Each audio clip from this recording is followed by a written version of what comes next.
Order this special meeting of September 18th, and we have a very brief but very important agenda, which we will get to in a moment. Will everyone please stand for the pledge? Ready, begin. I pledge allegiance to the flag of the United States of America and to the republic for which it stands, one nation, under God, indivisible, with liberty and justice for all. Thank you. And we have our translator here this evening. Esperanza.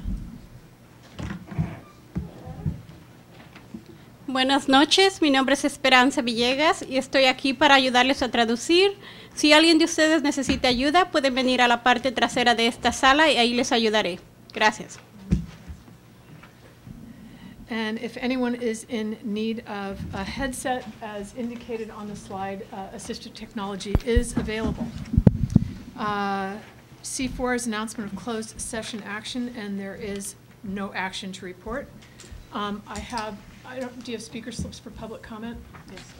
Okay. No, there's no. Okay.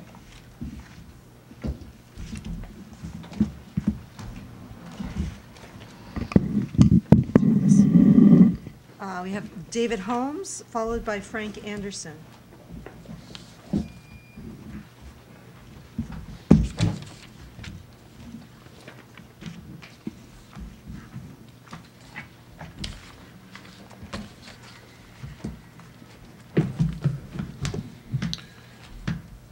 Well, this is a special meeting. Glad that you called it, and I'm glad I have an opportunity to talk with you once more. The purpose of me being here is once again to encourage the board to adopt a policy that commits this district to the arts education of our children. I would like to see the board take a leadership position that makes it impossible for the arts to be cut. We are at a pretty minimum offering right now. The cuts that were made in April were devastating.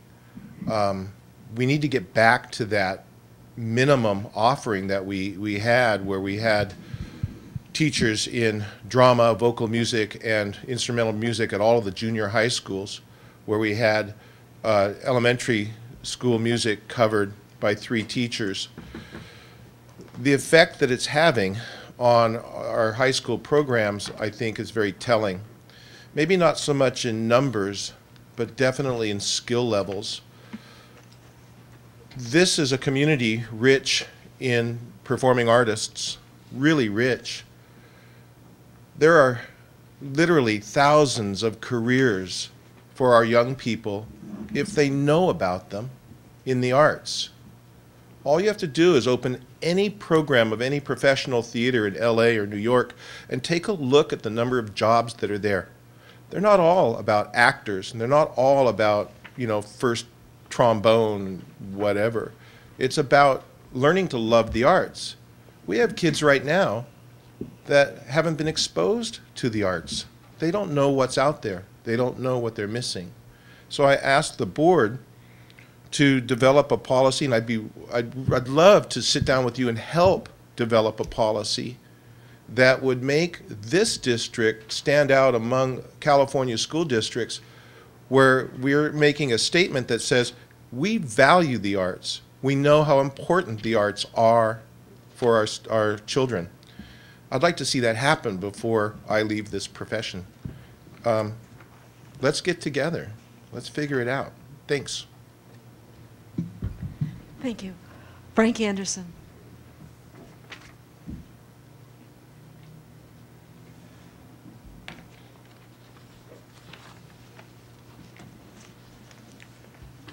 Before we go into the basic agenda of today's meeting, I'd like to talk a little bit again about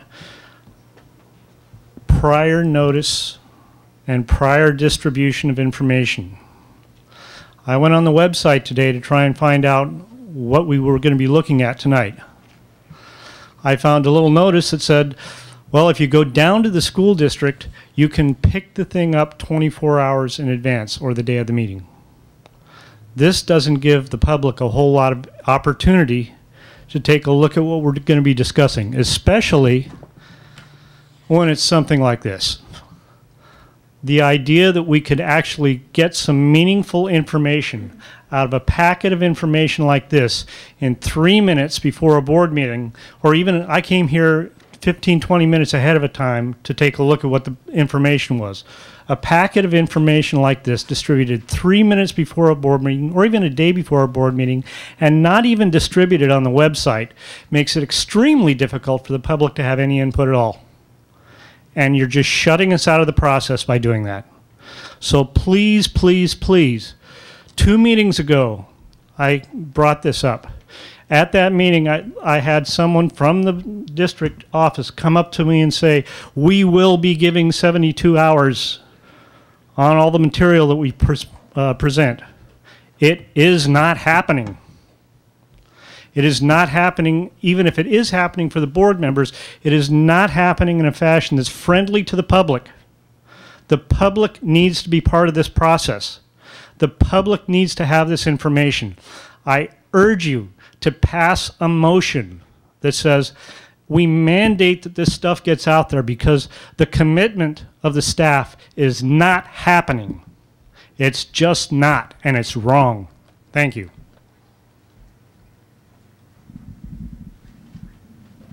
Conclusion of public comment? Yes? Yes. Okay.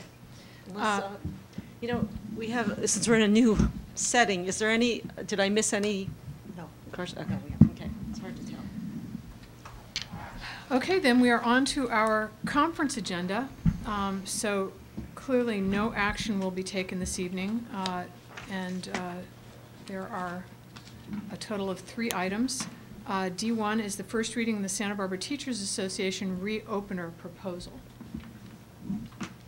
Dr. Robertson, there you are. And this proposal, I don't know where to find anybody. and this proposal is presented to you for your consideration. The Santa Barbara Teachers Association submitted a request to reopen negotiations. Article 4, Section 1 of the current contract, which is a 3-year contract, 2005 to 2008, states that the parties agree to reopen salary, employee benefits, and 1 other item each. So that is their first request. The second request is in addition to the salary and benefits.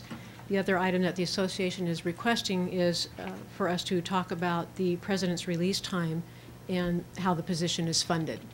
And that is the final item there. You have an attachment of the reopener request letter that they sent to us, and you can look at that for further information. I just need your consideration for first reading. This will be brought back to you at another board meeting. Thank you. First of all, any questions or comments by board members? We have a couple of public speakers. That document from the back of the room. Yes. Go ahead, Ms. Cordell. Well, I think they're all on. anyway,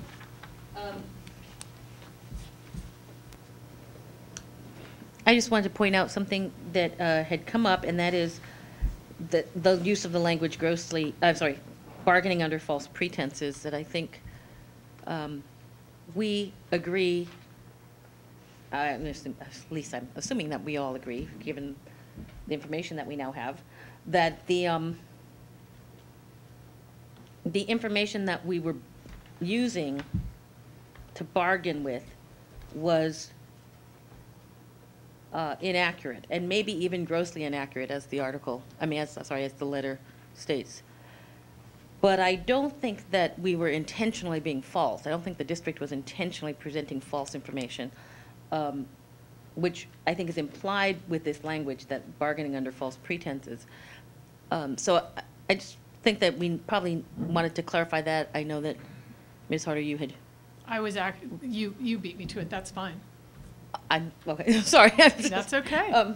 I know that you had raised that concern, and I think that that's an important difference to make. That while I don't think any of us would argue that it was unfortunate that the information that we were using wasn't accurate, and I don't blame the SBTA for feeling that they might have the negotiations might have gone differently had the information been accurate. I just hope that it wouldn't be characterized as the district intentionally being false. Thank you. And public comments? We have two, Michael Zarati and David Holmes.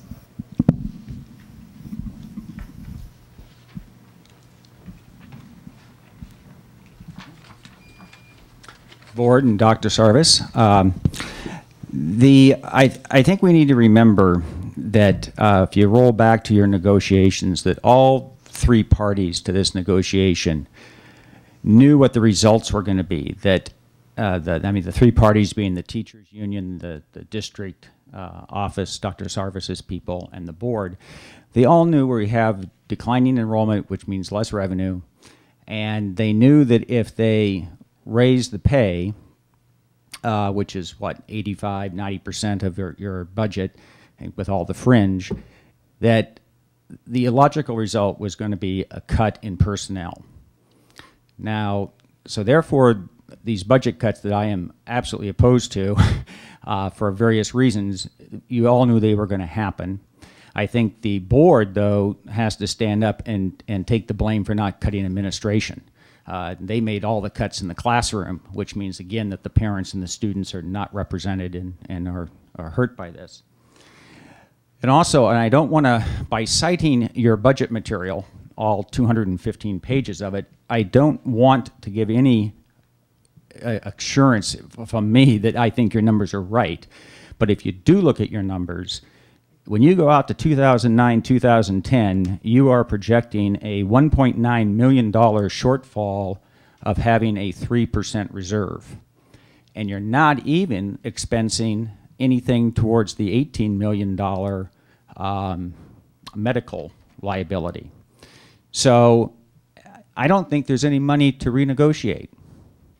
But I also have to say that every number they've given us has been wrong. So once we get the right numbers, but I think, though, the order of magnitude, we've got to fund the $18 million liability. So I don't see where we're going to get money to renegotiate. Thank you. Mr. Holmes.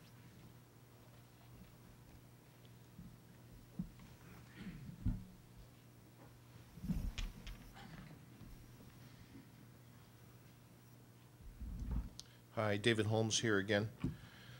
I'm a SBTA member, and I support the SBTA's efforts to open negotiations again. This fiscal mess that this district is in is really your staff's responsibility. The board must hold them accountable. I know you are. We keep getting new numbers every time we meet. When I think back to the April cuts and how those cuts were couched on the backs of the teachers' raises, it made me pretty incensed. We're not worth that as teachers? Sure we are. We're on the front lines. We are doing the job. And that when those cuts in April happened with a reference to we have to make these cuts to pay for this huge 3% raise that the teachers got, well, that was a hard pill to swallow because it cut right into the easiest area to cut, the arts. I am asking again that as the negotiating teams meet and award, hopefully, consideration to the SBTA's requests, that when you do have to make further cuts, that you make those cuts here at the district offices, not anymore at the classroom level. Thank you.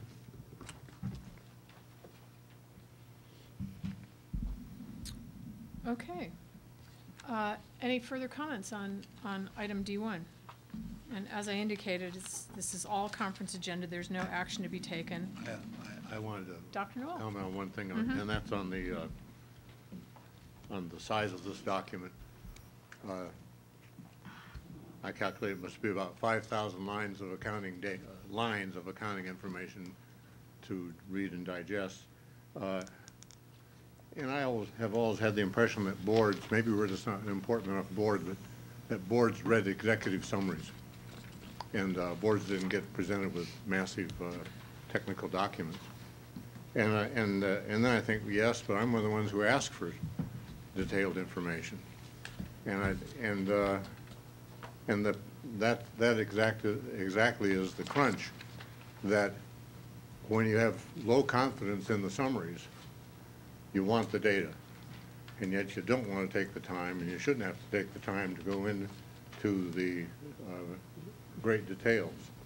So that's really the macro level dilemma that I think we face, is restoring confidence to a point where we can look at summarized data, summarized budget information, feel that it's accurate, feel total confidence in it, and move ahead, and not ask lay people, even if you had 48 hours or 72 hours to go through this, you've got another life, this is tedious stuff, and it demands, I find myself now downloading the California Schools Accounting Manual and reading it, reading conceptual pieces in textbooks on public finance, so I can try to understand this stuff.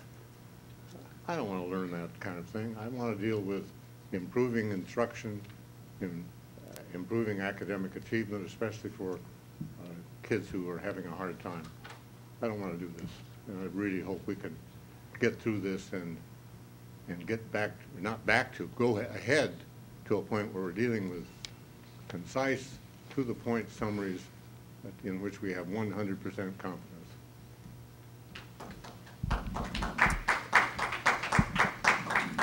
Okay, well, I guess the comment was a segue from item D1 to D2, the board workshop on the 06-07 end-of-year budget unaudited actuals. Dr. Sarvis?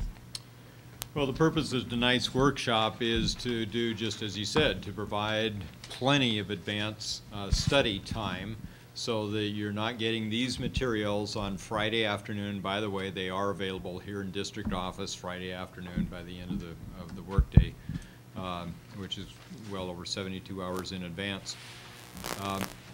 So that you're not getting these materials this next Friday afternoon in preparation for the formal report to the board on Tuesday evening. We wanted time to study the closing figures for last year, 2006-07, and for the board to be able to ask questions prior to that formal presentation at our next meeting. That will occur next Tuesday night. By the way, I will find out what the problem is in getting things on the website. I don't know. It is a pattern. It's not just a... Well, I know they don't get put on till Monday. Yeah, about midday Monday. But I understood it was Monday, so I will find out. Dr. Sarvis, yes, if you're go looking ahead. into that, most of the information in terms of reports do not get put on in Spanish. So, and so that would be helpful to address as well. Okay.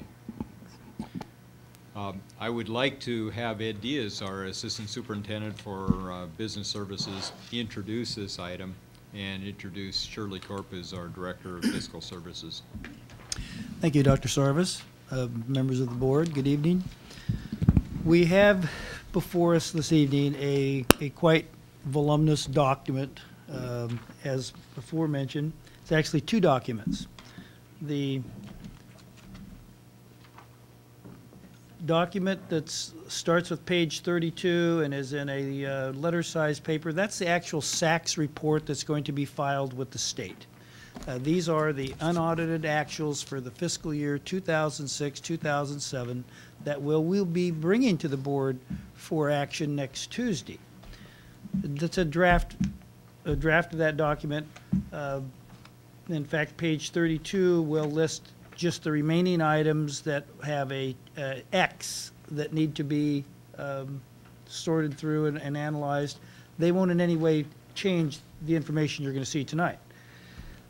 The other document on the legal size and landscape size paper, this is, I would say, Dr. Noel, this may be an embryo of our executive summary. This is a lot of, it is the information from the SACS report condensed into a more usable version for communicating to the public this very complex information.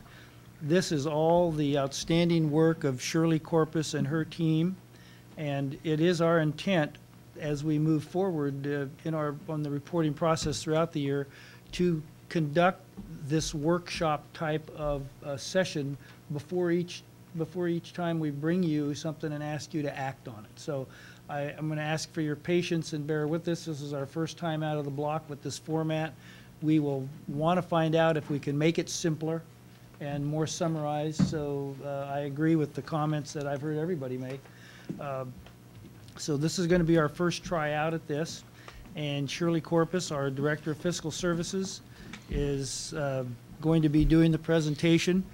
And I will have everybody just remember one thing. If there's any praise or good news to give about the report, give it to Shirley. If there's any guff or stuff to give about the report, give it to me. So with that, I'll turn it over to Shirley. Mr. Diaz and Ms. Corpus, before you get started, I don't know if you want to introduce the members of your team who are sitting behind you. I'll do that. Yeah, that's part of my introduction. But members of the board, ladies and gentlemen, good evening. The official document that you will be approving on September 25th is called the SACS Report, which means Standardized Account Code Structure. However, in order for me to give you a clearer picture of how we spent the money in 06-07, we went through the process of producing all these other schedules and analysis. And we went through weekends being spent here in the district. And this, I also would like to mention that the 04-05 unaudited actuals was presented to the board in November.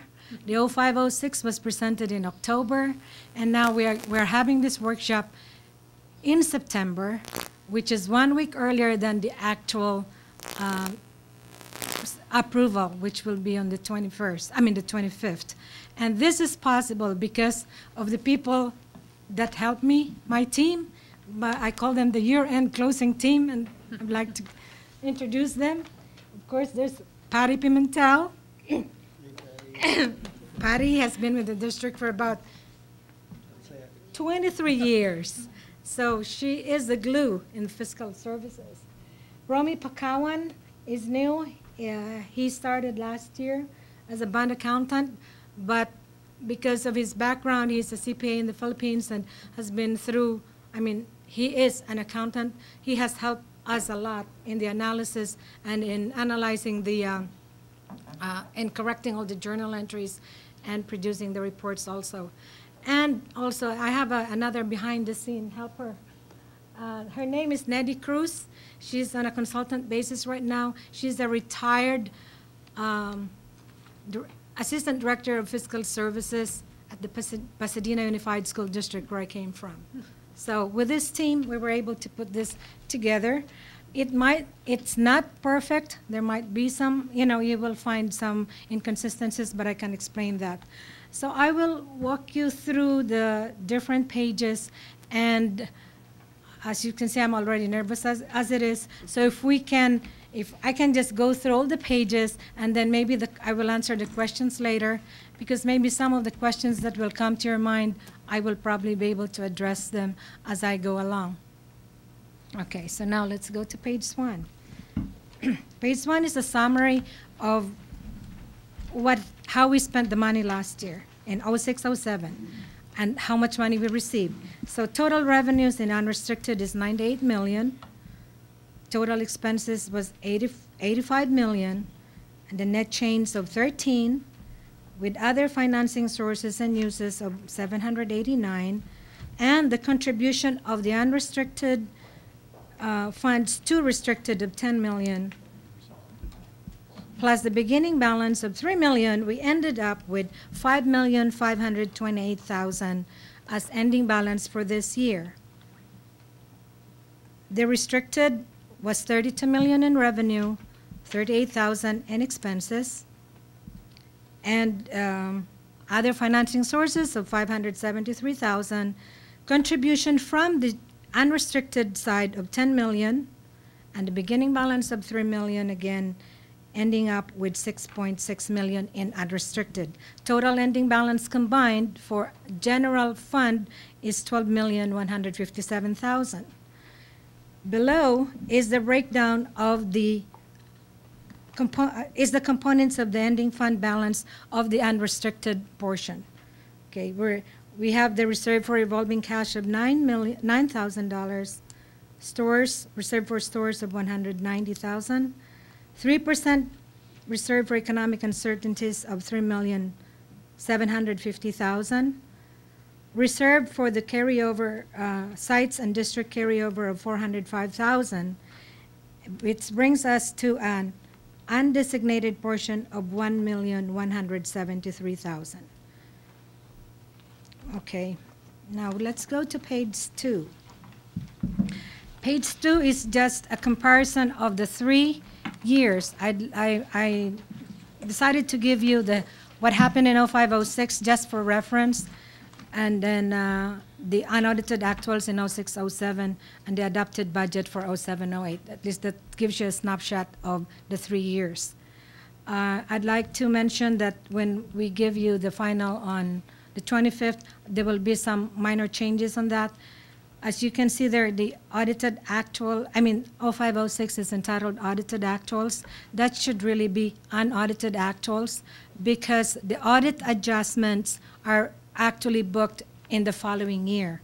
So all the similar reports will be, the heading will be changed to unaudited actuals.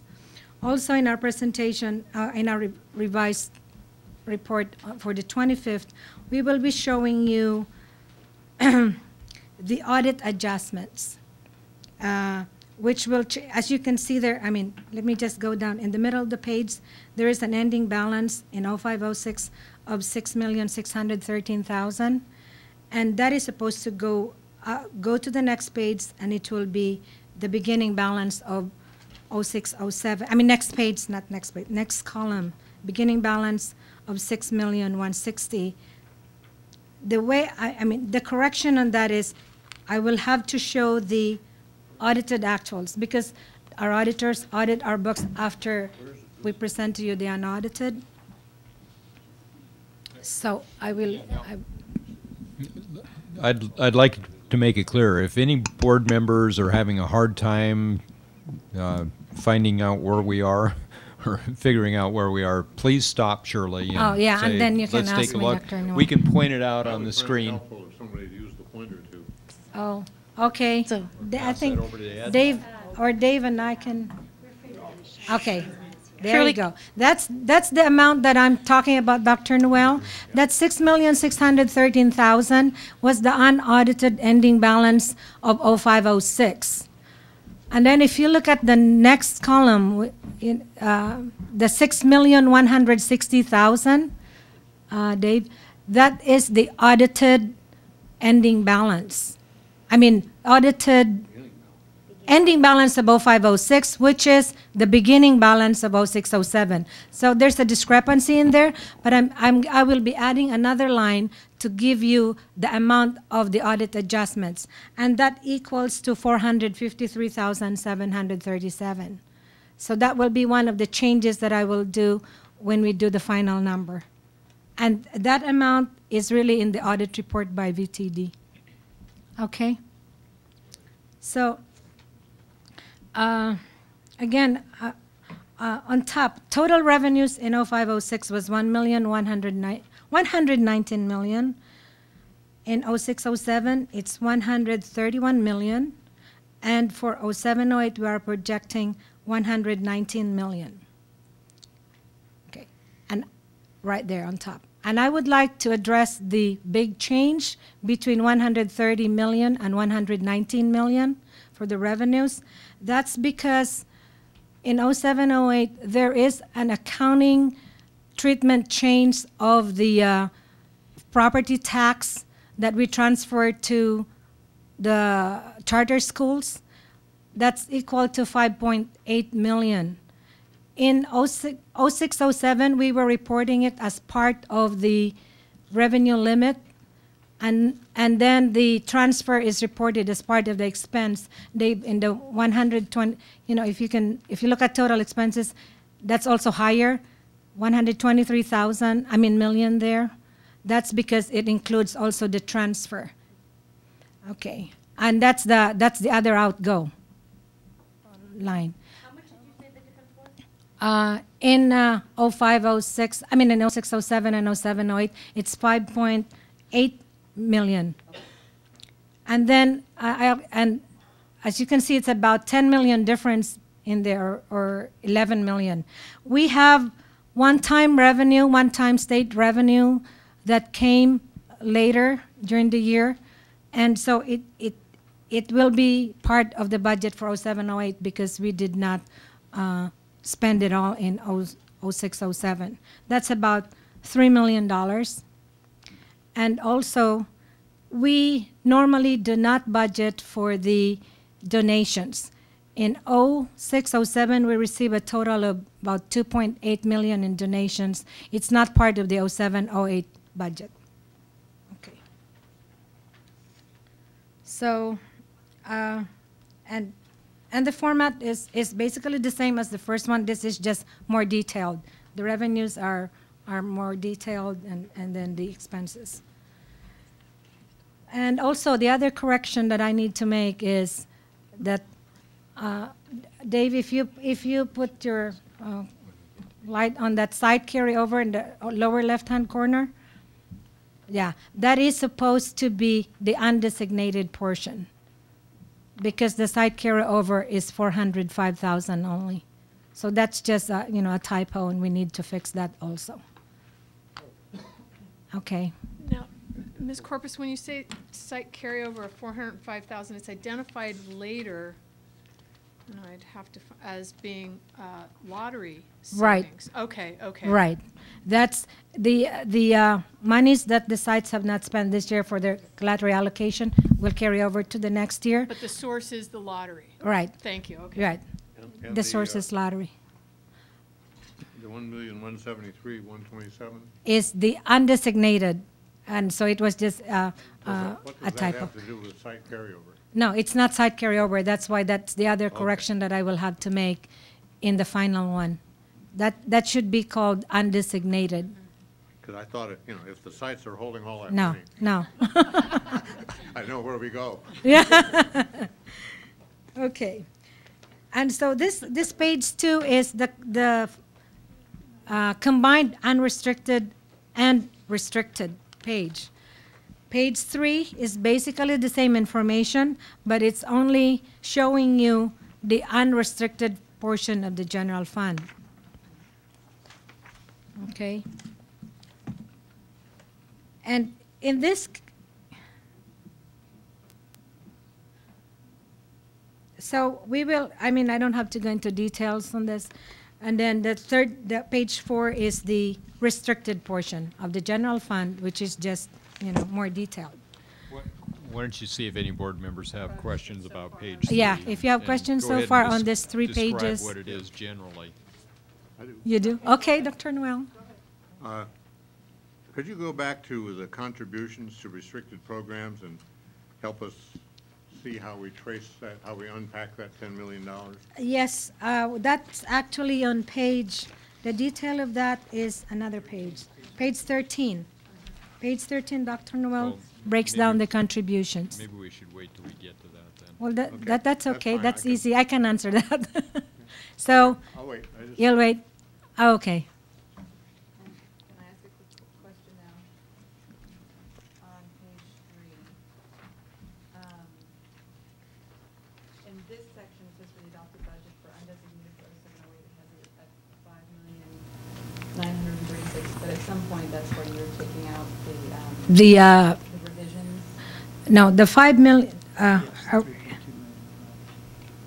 hold on. Are we looking at the revenue? Yeah. Okay, that's still, I'm looking at the general fund unrestricted. The on page 3. Bottom right corner. the undesignated Oh. for 0708. Yeah, that is because this numbers that you're looking at are the adopted budget. That's what basically what we presented, and that's where we will take out the 3 million that I will discuss on page 6. Exactly. You're right. Good, I'm glad you asked that question. Yes. Yeah. So, I have a question. On page 4 on the restricted budget, there's a lot of money at the end, but this is because it's restricted and it's just carryover from year to year. Is that right? yes, it is. And actually, there is a, hold on. The detail of that is on page, let's see, page 57 and 58 of the SACS report that gives you the breakdown of all the carryover of categorical programs. 57 and 58.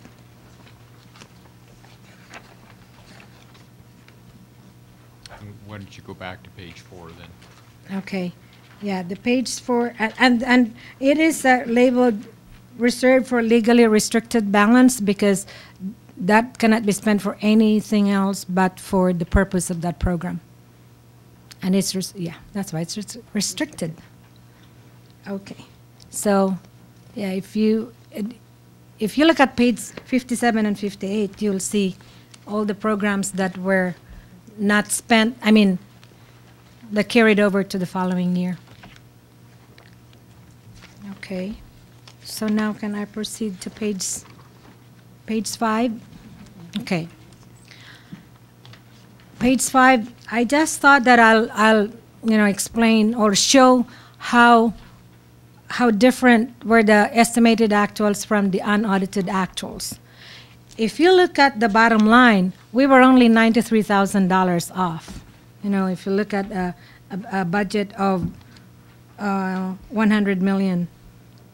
However, we were 1.9 million understated in our revenue and 2.3 million in our expenses. But bottom line, we still ended up with 5,528,000 versus the 5,621,000 in the estimated actuals which we presented to you on June 29th. And could you explain some of those differences? Could you give us a flavor for some of Oh, those yes, differences? yes. Between what we estimated, or yes. adopted in the budget and what we actually had in revenues and expenditures? Okay. When we did the estimated actuals, we were short in the calculation of revenue limit, as you can see there. We actually picked up 964,000 more in revenue limit. The mandated costs revenue, which we don't budget at all, the money just comes in, as because we don't know what we will receive. And then the interest income and the E-rate income and donations was higher when we closed the books. And on the expense side, when we presented to you the estimated actuals, we did not include the 3% salary increase for the certificated and the 1.5% salary increase for the classified. And the services and other operating expenses, the expense on this side, this is more in the telecommunications, the telephone, the internet, and all that. This is higher because I did a reclassification of the E-rate. E-rate from Cox, the other providers send us a check and it's booked as a revenue. However, Cox Communications, they send us, in our bills, they just reduce our telephone expense. And I did a summary of all those E-rates at year end and booked it as a revenue because for budgeting purposes, we really have to show how much is our telecommunication expense without the E-rates because E-rates can stop any time. So we're tracking the E-rate revenue as a separate line item and then book the expenses the way they should be booked. And of course, there's this 1 million. The 522,000 is the ADA retrofit, the facilities construction that we had. We budgeted more than what we spent, so there's savings in there. Okay. Any other questions from board members on that detail page? No? Okay. Also, So now are we we're ready go to move to on to page 6? page 6. Page 6. Some of these numbers were actually presented to you by Mr. Diaz on August 14 and August 28th. These are the revisions to the 07-08 budget that we have identified so far. Okay, because that we have on the revenue side, the 07-08 budget that we have adopted is short by 728,000, and that's because the hourly program participation revenue was less in our calculation by 331. We overestimated the CSR, the class size reduction apportionment, by 304,000. The interest income that we earned was actually 250,000 more than what we had budgeted in 07-08. And the E-rate funding, again, was understated when we did the adopted budget. On the revenue, on the expense side, we will be adjusting our adopted budget by all these items. 74,000 was, of course, the music program, which was approved already on August 28th. Our health and welfare increase was not, the budget did not reflect the increase, so we have to adjust that because we know we know that the cost is going to be higher than what we have budgeted originally. The lottery savings, or the carryover of the sites, will be part of the budget because it was not part of the adopted budget, so that's an increase. And contracted services, comparing it with the actuals, it was really low. So we are adjusting that.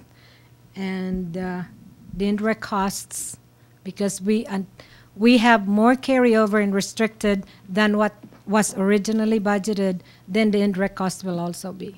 I'm going to stop you right there because I know there's going to be some discussion regarding the self-insurance funds. But for those two items, contracted services and indirect costs, could you offer some explanation of what's covered under those headings? Let me, Patty, did we have the analysis? Or maybe for this, can I just send you an email to respond to this? Because right now, what are covered? Legal expenses is the big one. Yeah, on that. How big? And how big? Why didn't you have your analysis? Actually, rather than an email, I'm wondering if you could perhaps bring more detail at our meeting on the 25th. Oh, yes. It's Yes. I'm sure, something that, it's meaningful to me, but it's not necessarily meaningful to members of the public. Yes. So, yeah. May I ask, Madam President, that whatever response it is, since a lot of the members of the public are here tonight, we'd probably like to know it if we could have it put out at the front desk Tonight, or as on the 25th. soon as it's available, Oh. better yet, put on the web. Right. That was what I was suggesting, that it become part of the materials for our next meeting. Yeah. We can include that as part of our, the goal is really to give you the final book on Thursday afternoon. So that will be part Thank you. of that book. Okay. Yeah. But it includes contracted services, includes legal expenses, which are large. Legal expenses are, and also our consultants, the UniDev, Schools Innovation, Keenan, the insurance for the property and liability, the premium is part of that. Yeah.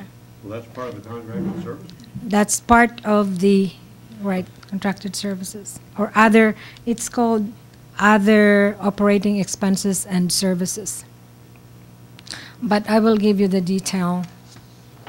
And what in is the book. indirect costs? Indirect costs is the charges that, it's the portion of the categorical programs that goes to the unrestricted side of general fund. It's actually supposed to cover the expenses of personnel, fiscal services, So it's the support, administrative overhead support. connected to The categorical programs. categoricals.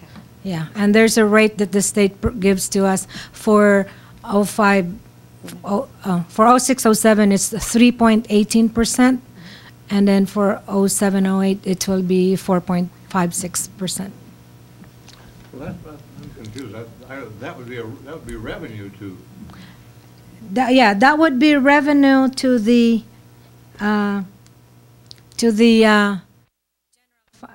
unrestricted general fund, right? But this, oh no, the calculation was less, I think, when the calculation was overstated when the adopted budget was prepared. Yeah. Yeah, and this is just the difference. Since you're This is making, not all of it. since you're making changes on this page, on page 6, the item that shows restoration of the elementary music program, could you change that? It would be more accurate to call that addition Additional to the, funding. or additions, plural, to the elementary music program. It wasn't actually a restoration. Thank you. That's right. Sorry, yeah, additions to the elementary music program. Okay, I will do that. I thought it was a little of each. No, the program is still there. We just have to have additional cost.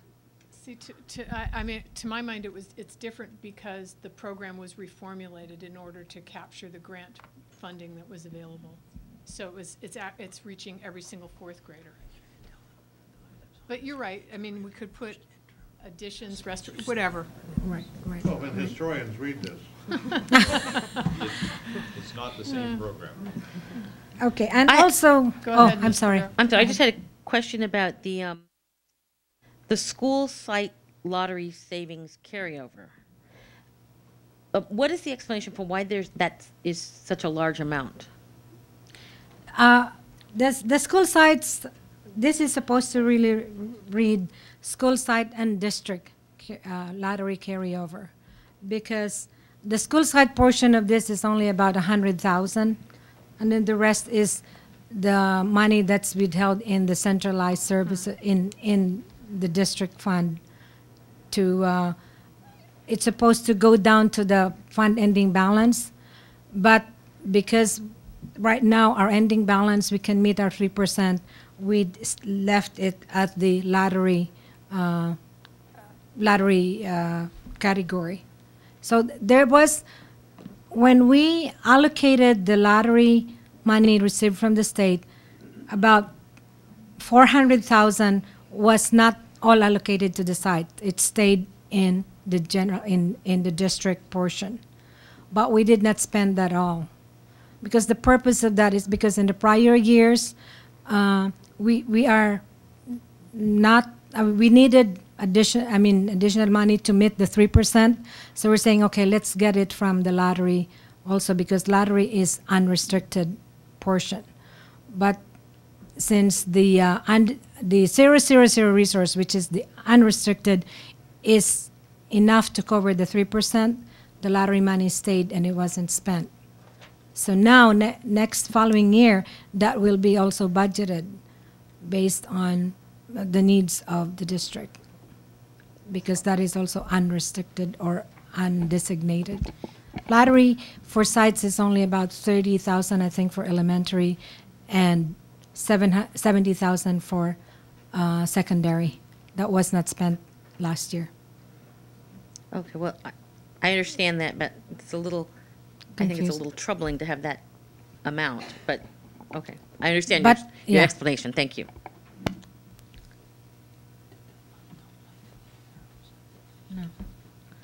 Okay, so any... On page 7 now? Oh, yes. Thank you, Dr. Noel. Page 7.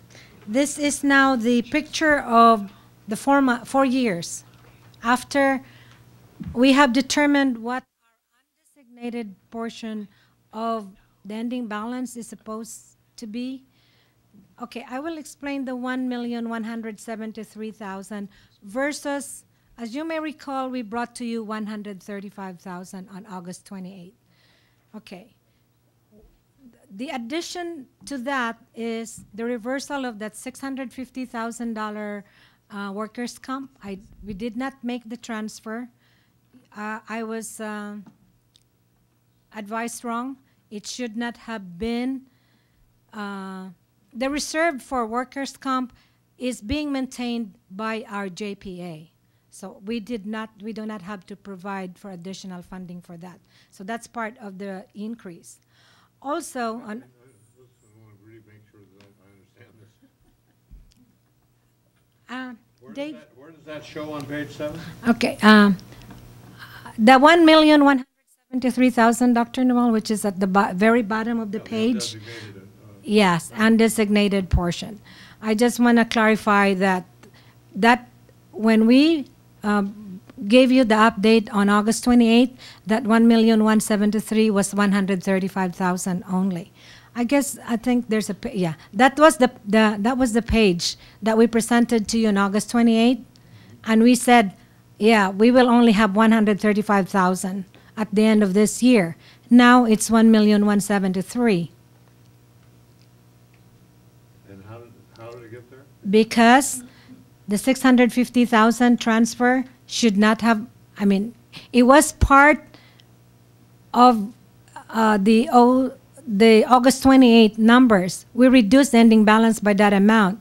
Yeah, but that still doesn't So I put it back. Then, my addition Dave, comes out wrong. no, Dave, can you please put the other page again? There is 497,000 in there that we have designated that we said you should not be spent because that is supposed to be for the ADA facilities. We also did not designate that in the report that you are seeing right now because there is actually a budget for that in 0708. So now that becomes available as part of the undesignated. And of course, the lottery has gone up from 165 to 405. So the 650,000 that you showed that was going to be, that you in fact did transfer, But I put it back. you put it back. Yes, because yeah, I did more analysis, Dr. Noel. You were right. The reserve for open claims and IBNR, or what do you call that? Incurred but not recorded workers' comp claims is maintained in our JPA by SISC, not in our books. So we do have enough money. Some questions about that. Okay, But well, if this isn't the time, do you want to wait till you get on okay, to yeah, page 13, was it? yeah. Okay, going back to page 7, in 0708, as I have identified on page 6, the revenues and expenses will be adjusted by a total of 3.2 million. And that will be reflected during the first interim. So in 0708, we have reported to you before in the adopted budget an ending balance of 5.9.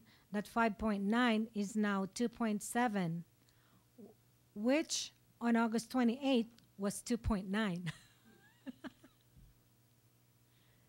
So that. Just say that again. Okay. In the adopted budget, which is on page, I think it's page 2. Page 2. You know, Ms. Parker referred to that earlier. At the right-hand lower corner, you're seeing an undesignated amount of 5.9 million. Okay? That's the adopted budget. Now, And that was adopted at the end of June. that was adopted on June 29. That is now 2.7 million.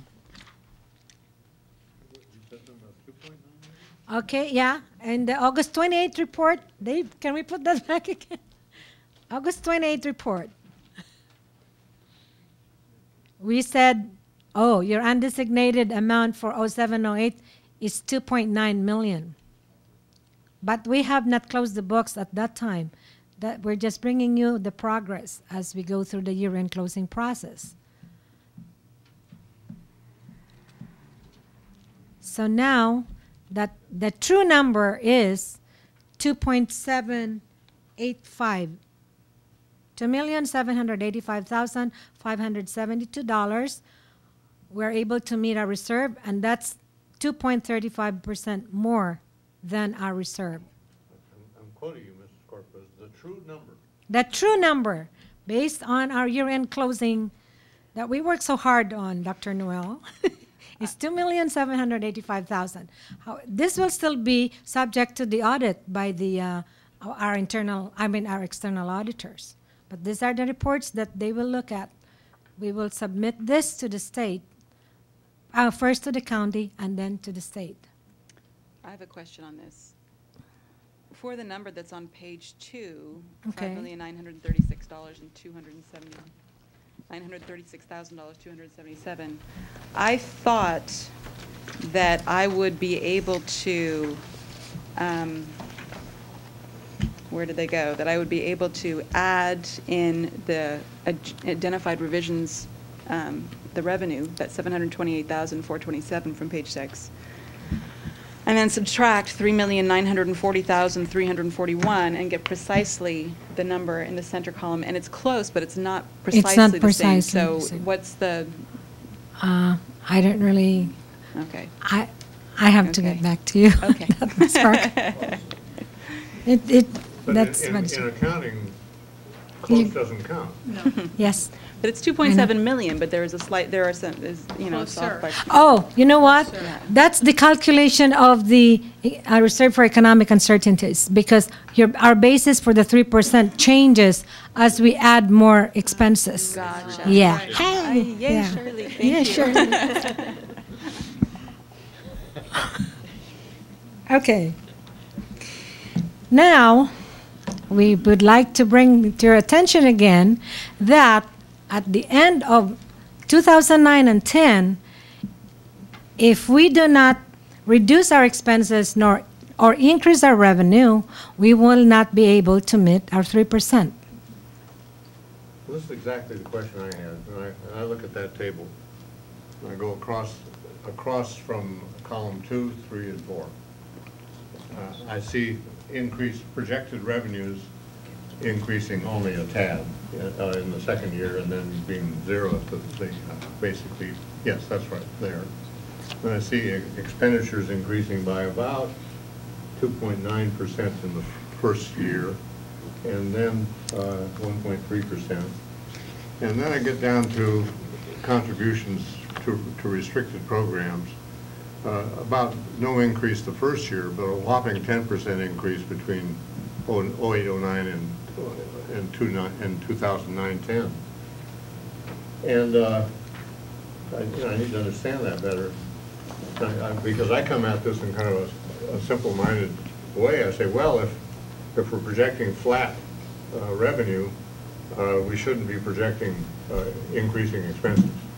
That we should be trying to have our projections in balance so that we don't have deficit spending. But then when you get into contributions to restricted programs, that includes special ed, I presume it does. Yes. And that's got its own set of rules.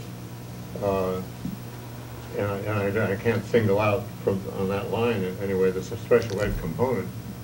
But so I have to ask the question, why is that such a large increase there? And are there any expenditures, any projected expenditures that we can project some decreases in to keep in balance as we go? We will definitely look at that 13 million increase. I know I'm not supposed to use this as an excuse, but when the multi-year projection was prepared, for the adopted budget, I was not really part of the decision or when the assumptions were made, I was not giving inputs to that. So the numbers that I'm picking up here are based on that multi-year projection that was presented to you in the adopted budget. But that's one item that we will definitely look at. And we now have a process on how to calculate multi-year projections with the help of our consultant from VTD. We will it's a more thorough or not, it's because at that point we were saying this is just the best guesstimate at that time, but now we will have to really make our assumptions and write down our assumptions on determining projected revenue and projected expenses. I do not have the assumptions that were used at that time. I just wonder, this would be something that would be our responsibility. Yes. If the board were to adopt as a matter of policy an instruction to staff to present scenarios, not Right. to make decisions for us, but to Right. present scenarios that strive to balance Mhm. expenditures with revenues over the projection period. Yes. I've always been in trouble ever since we saw that first one where we're in big trouble in 2009-10. And why are we in trouble in 2009-10? When the assumption is that the expenditures are untouched here. And the challenge that is high. Yeah, but you're right, the contribution was higher. And that's why, if I may, I'd like for us to go over page 8. This is the page that I tried to put together so that we all know what assumptions we will be making when we do when we prepare the budget, when we update our financial information for first interim and second interim. Go ahead, Ms. Correa. I'm sorry, I just wanted to ask a question because I want to make sure I'm understanding the purpose of the projected The multi-year projection. projections. So I wasn't thinking that the multi-year projections were trying to present what we want, necessarily what we would like our budget to be, or how we're planning for it to be, but more how, given the state of the way things are and what we expect Right. is going to come down the pike, Mhm. what they would end up with at all things being equal. Right. So that if it shows that we're not going to meet our 3% reserve, it's important to know that if we don't change some things, if we did everything the same, at that point we would not be meeting our 3% reserve. Right. But as Dr. Newell has pointed out, the contribution has really gone up by about 2 million or a little over, yeah. Yeah. And that's really, that needs to be analyzed and be more projected Okay, so that particular one, yeah, okay, I get that. Right. But I just wanted to make sure I was not misunderstanding what the purpose of the projected, the Yeah, multi-year it's- projections were. We do our projection based on the assumptions that we know at the time that we were doing the adopted budget. And so, But the philosophic or policy point that I'm making is that we should not, in those projections, we should not be taking some prior pattern of expenditures as a constant. yeah, Now, I'm not, and I'm not then saying staff should then cut some expenditures to make it balanced. I'm saying that there should be some scenarios for putting it in balance that comes to the board. Here's where we're going. Not just that we're going to be in the red, but here are some items that are contributing to that. Our projections are. Right. You may want to look at those. A clarification, Dr. Noel, you're talking about including the legally required assumptions and then any other assumptions that the board would like to see built in over and above what is legally required. That's what I you're, forgot the legally required. thank you, okay. Just- right, okay. right. I'm just the common But sense we would one. have to I'm sorry, wouldn't we have to identify ahead of time what assumptions we want to see? Correct, yes. Yes, that's why it's important to have like a budget workshop before we do the budget development process, because then we will agree on the assumptions that we will use to put those numbers together. And really, we should really do it like in January or February, And if we can. I have a quick question about the COLAs that were used on page 8. So for these unaudited actuals, it's using the same numbers as the estimated actuals from June, the 3.7% projected budget for 0809 and the 2.6%. Is that not, obviously those aren't the latest numbers from School Services of California. No, Do this- those get switched out for the first interim? Right, this, yeah, we will use the latest when we do the first interim. First interim. This was what was available when. Okay. So it stays the same Yeah, as this that's package is why, put together. yeah. This And- information will be yeah. updated. And I Yeah. just wanted to say thank you. I really found when looking on page 7 at the undesignated amounts, seeing their percentage of the overall budget was very useful to me. So Great. thank you. Okay. Just a footnote on that discussion. If we truly did zero-based budgeting, there would be, you couldn't do projections of expenditures, right? You'd have to go to zero every year. And start. And build the budget for every department. We Right. don't do zero-based budgeting. No. Right? Nor do we do a simple incremental model of budget. So this year's plus 5% is what next year's is. It's, I don't know what model ours is, how it works, but my guess is it's pretty much a linear extrapolation. And that's what I'm saying, that when you see your head into the red, that implicit or explicit model has to be brought to the board and said, look, there are policy choices to be made here. Mm-hmm. Yeah. Okay. The information on page 8, you know, of course, this is the 5 years information that we tried to put together.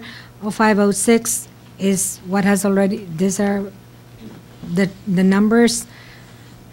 The 0607 is what we used when, you know, we booked all the expenditures and revenues in 0607. And so the adopted budget, projected budget, for the next 3 years, were the assumptions that were used at that time when the budget was prepared. So these are subject to change. This will change. So when we bring to you the first interim numbers, the assumptions will be not exactly the same as this one. So these are going to be updated as the information becomes available. Can I just ask a question? The number of students, obviously, we're planning on a enrollment decline here, and it shows decline over the years.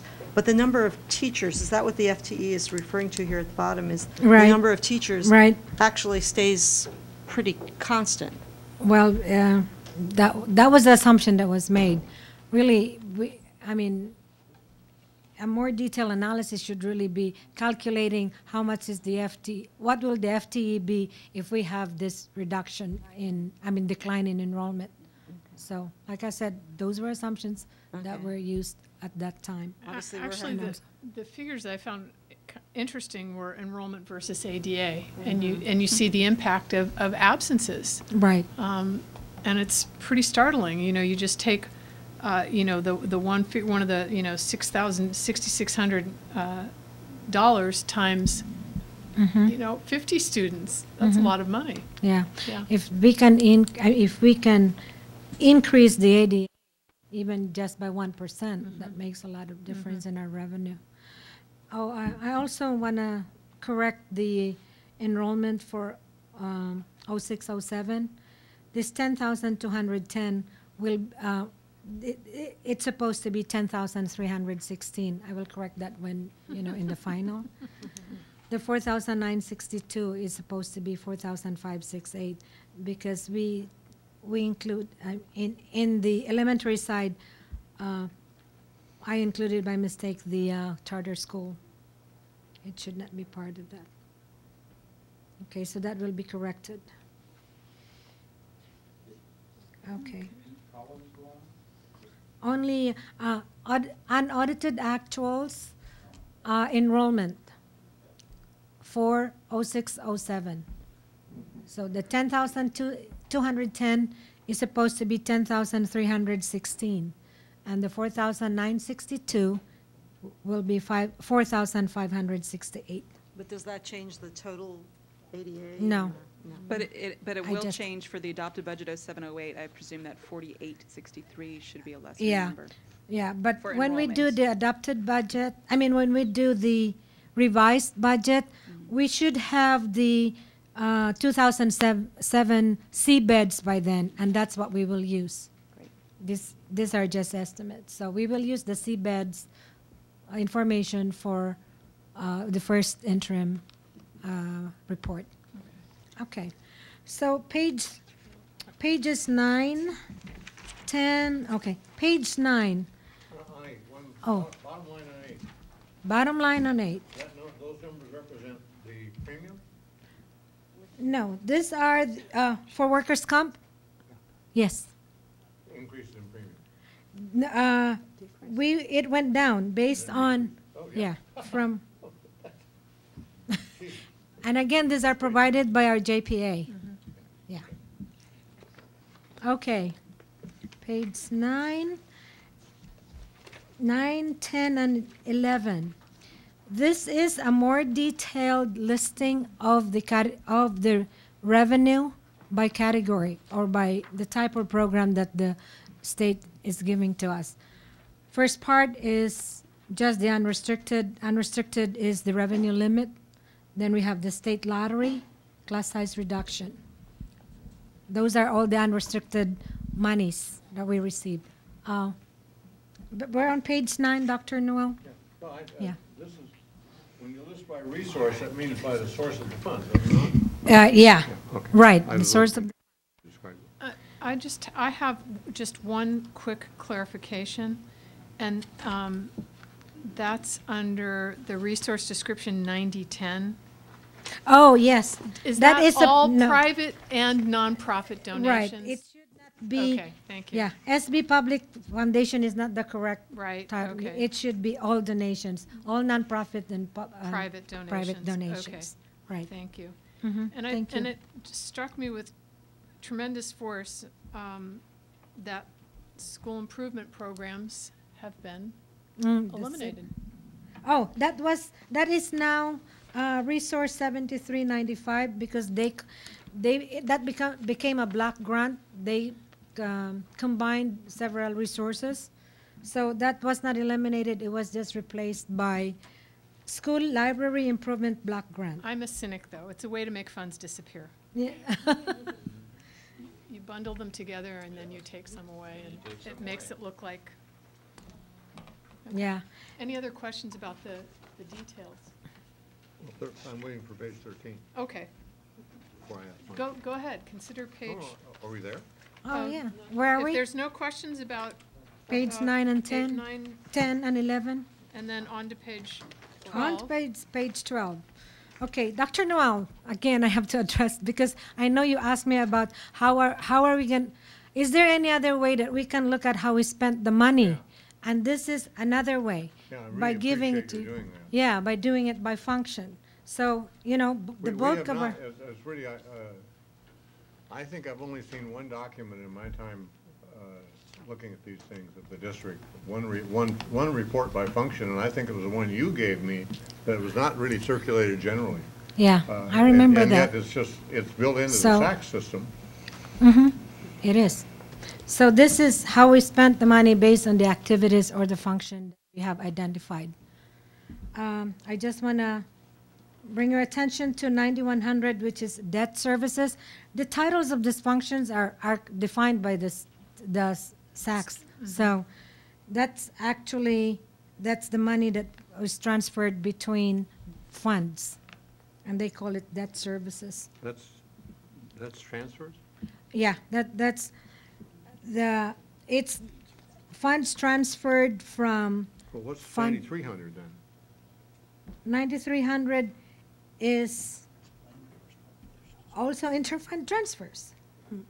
This is actually the detail of this 235,000 is the money we transferred to cafeteria fund, to fund 70, also to fund 13, to fund 71. 13? These two are supposed to be interfund transfers. Yeah, and the detail of that is page 13. It's on page 13. I'm sorry, Dr. Noel. But, wait a minute, okay, wait a minute. So you're saying that for 9,100, I look over here on, 9,100 and 9,300 is actually interfund transfers. Why are they listed separately? Yeah. They're different functions. And one of them, They're different one of them was a functions. transfer to the cafeteria, my favorite fund, the cafeteria fund. Yes. And if you were not so forthcoming, I would never have known that. Well, it's there also on page 13, Dr. Noel. So we're not hiding it. I must have, how could I not have put red highlight all over that? Page 13 is the transfer from the general fund to the different restricted resources and also to other funds. Do you see what she's talking about? Yes, this is called general fund contributions, and then Yeah. 2013 is here. Where's the cafeteria fund? It's under child Now, nutrition. the new name is Child Nutrition Services, Okay. not cafeteria anymore. Yes. So Well, why that- does the amount, why are they why is the amount listed here different from the amount listed on page 12? Because the one on page 13 is just a summary, total funds. The page 12 is by function. When we do the accounting code, the 26-digit, there are guidelines that we need to follow. And so when we did the transfer, the function that they wanted us to, the SACS wanted us to use for those entries is 9100. So 9100 includes more than Fund 13? Right. Okay. Right, it includes more than, yeah. There's Fund 69, Fund 71. Dr. Noel, did you have other questions about page 13? Yes. Wait a minute. Well, it was all, I didn't find, my biggest question was, I didn't find Fund 68. Fund 68 is part of Fund 67, Dr. Noel. It's being combined in the SACS report, but I did have a breakdown below Yeah, I see it on the page 14. on page 14. Yeah. And I had. And it's not showing on page 13 because there was No, what? it's not showing on page 13 because there was no transfer made to workers' comp. This is only the funds that we contributed money to. Okay, So we can go to 14? yeah. Fund 14 is the summary of all funds. Just a summary, beginning balance, plus revenue and transfers in, minus expenditures and transfers out, equals the unaudited ending balance for all the funds for both districts. I'd like to ask questions about the bottom, the ones at the bottom. Okay. My first question is that you had earlier said that the Joint Powers Agency was maintaining the reserve for workers' comp. That's correct. At the same time, they are the insurance pool Right, for workers' comp. right. There's a difference, right?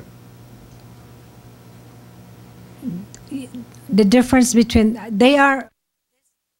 this is a group of schools that, I understand yeah, that. okay, Look, the insurance pool.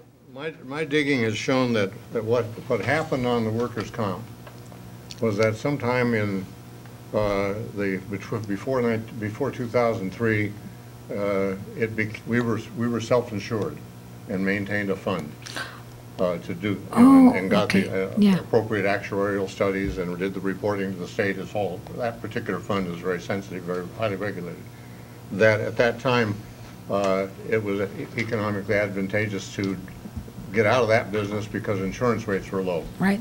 So we got out of workers' compensation, self-insurance, and went with SISI, or what do you call it? CISC. SIC. CISC. Self-Insured Schools of California. Schools of California. Okay.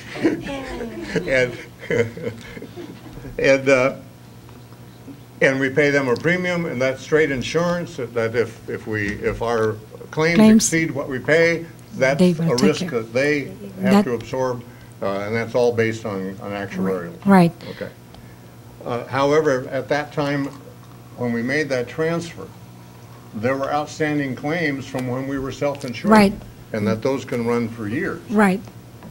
Uh, That's the and so- Fremont, and so we were I still- remember We now. would still have been in the business of the risk business, which we didn't like, so we sold that.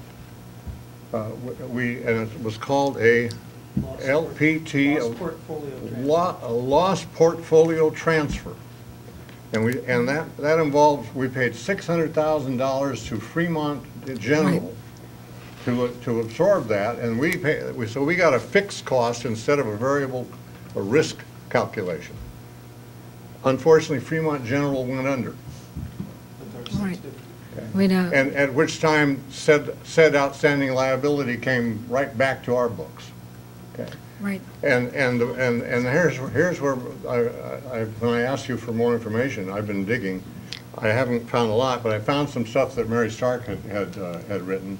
And basically, between her and the auditor in the 2003 audit, they said that the amount that came back was $574,000. Okay? So I can picture, all right, we've got to have a fund, presumably, and that was a calculation. That's how much you're going to have to cover those outstanding claims. Right. Claims are then going to be made. We paid the claims, but every Right. year we have a new calculation how much we should have. Right. That's the next correct. place where I pick it up is on June 22nd, 2004. Mary said there's $172,000 total outstanding unpaid or possible claims from people who are still being carried. $170,000 in June 2004. It's down a lot. And all right, so I have these numbers in my mind.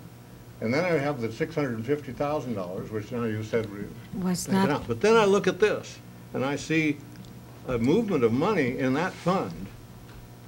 The audited beginning balance, $658,000, plus revenue in transfers of $1,464,000, less expenditures and out transfers of $1,429,000, leaving a balance of $693,000. And I don't understand how a fund that Mary Stark could have said had no more liability than $172,000 in June 2004, into which there are no new members because everybody else, every new case was now insured. How it could possibly have had those numbers just don't make sense to me. I can do an analysis on that if you know, I will be providing it to you as part of the final unaudited. But I'm sorry. All I can say is that when the Fremont claims was $600,000, that's the money that was transferred to the from the general fund. Because this is a restricted fund, once you put money in there, even if the liability has gone down, you cannot move it back to the general fund. So, right now, in 0607, I don't understand that either, because there is an ed code that says that once you transfer money to the restricted funds, it stays there. Even if the board wants to transfer it to the other, back to the unrestricted portion. And I can go back to that ed code. I cannot remember the name, but I know I was asked the same question in my previous job.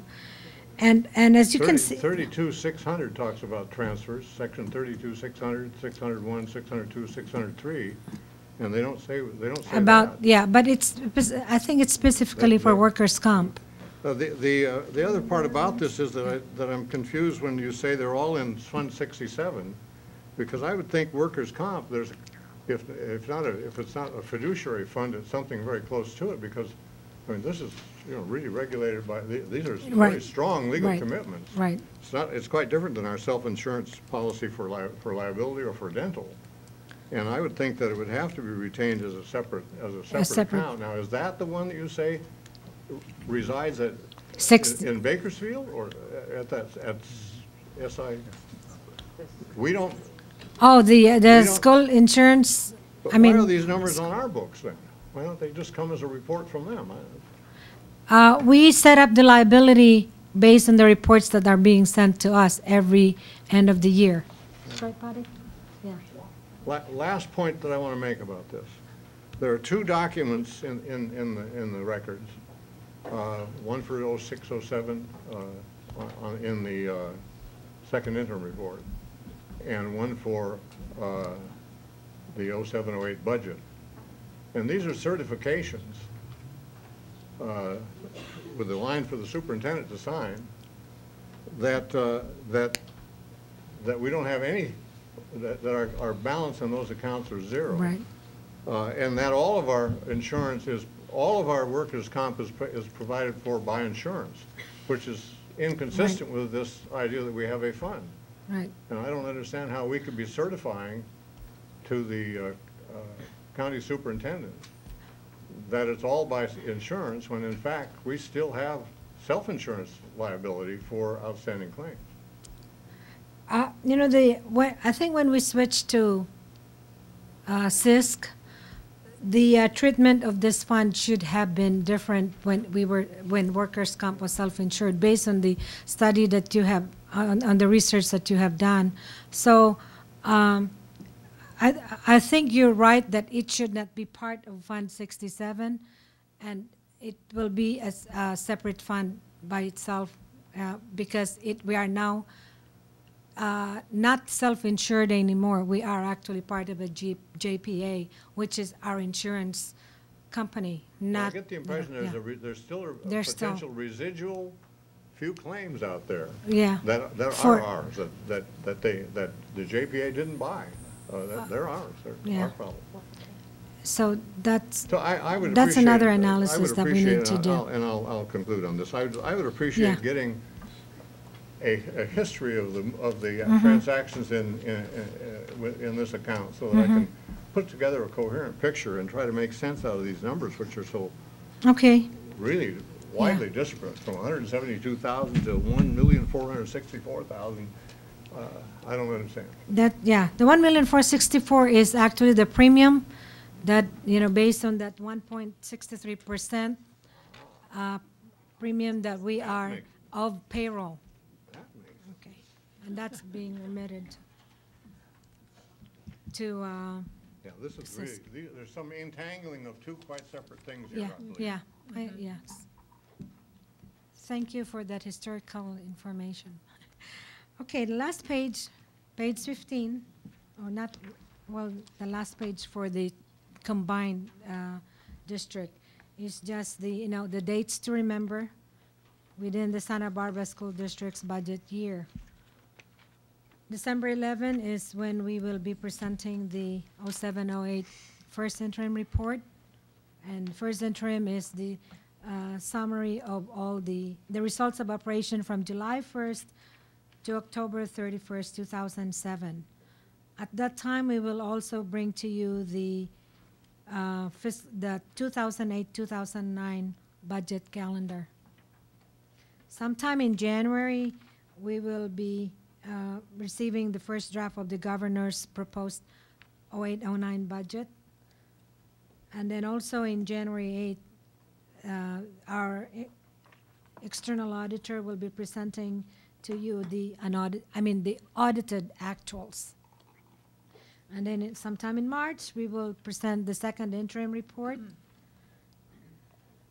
May 2008 is when the governor presents his May revise, which will also affect our, that will be our basis for the 08-09 budget assumptions, the COLA and whatever the School Services of California will provide to us based on the governor's May revised budget. And on June 24th is the adoption of the 2008-2009 budget.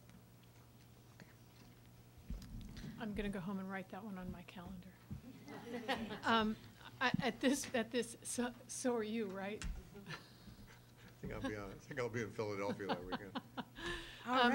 At this juncture in time, I know that there are some points that we want to review on the pages 16 through 31. But at this point, we've hit our mark in terms of time. Okay. And we still have another item to go. Okay. And we have a couple of public speakers as well. Okay. Okay. So,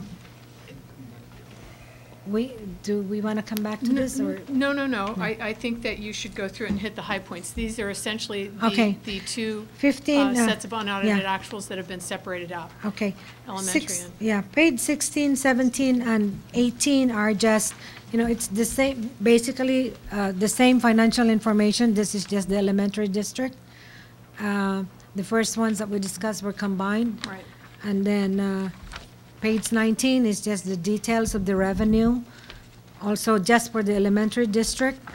And then page 21 is another way of presenting to you how the money was spent by our school sites this time. Right. In 0607. Let's let's go back to the two separate sets of unaudited actuals. Are there any questions by board members up to that point? I just want to comment on one item, and that is on the elementary multi-year financial information under 0708. Are you on page 17? I'm sorry, yeah, I'm on page 17. I'm sorry, under economic uncertainties, it's near the bottom. It's 2.5%. Oh, yes. In 0607, the elementary did not make their 3%. Okay. So that's why this 2.5% refers to 0607. Thank you. Yeah, Okay. right. That's why I put it there. And then if, But the projected for 0708 is 3%. 3%, right. right. So we were building that reserve back up, yeah. Any other questions up to page 19? Oh, I'm sorry, 20. Well, we can move on. Well, I Okay. want to say I love 21 and 29. Those are great and so informative They and are- interesting to see, and They I'd are like to spend some fantastic. time with Yeah. that, Yeah. so thank you. I think, yeah, that's good. Thank you. Bless you. But I do want to point out, because it was interesting to see Notre Dame on Santa Barbara Elementary and Bishop Diego and Notre Dame on the secondary. And I was not aware that apparently we are some sort of pass-through agency for Title I for them. Is If that? you've ever seen the entire Title I grant request, they're on there. Uh-huh. Yeah. But it's such a small amount. That also surprised me, but I don't know. Anyway, interesting. Okay. And then page 23 is the multi-year financial information for the For the high school school. district. Right. Any questions there?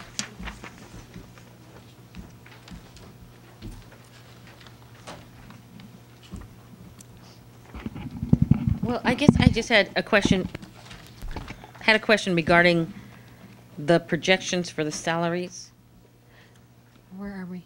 on page 23, Okay. expenditures. Okay. And these are based on the results of the negotiation, correct? The 0708? Yes. Yeah, all the way We up. have- So, yeah, okay, right. so We have these reflect reflected- what is currently in contract and no other Right. adjustments? No other Okay. adjustments.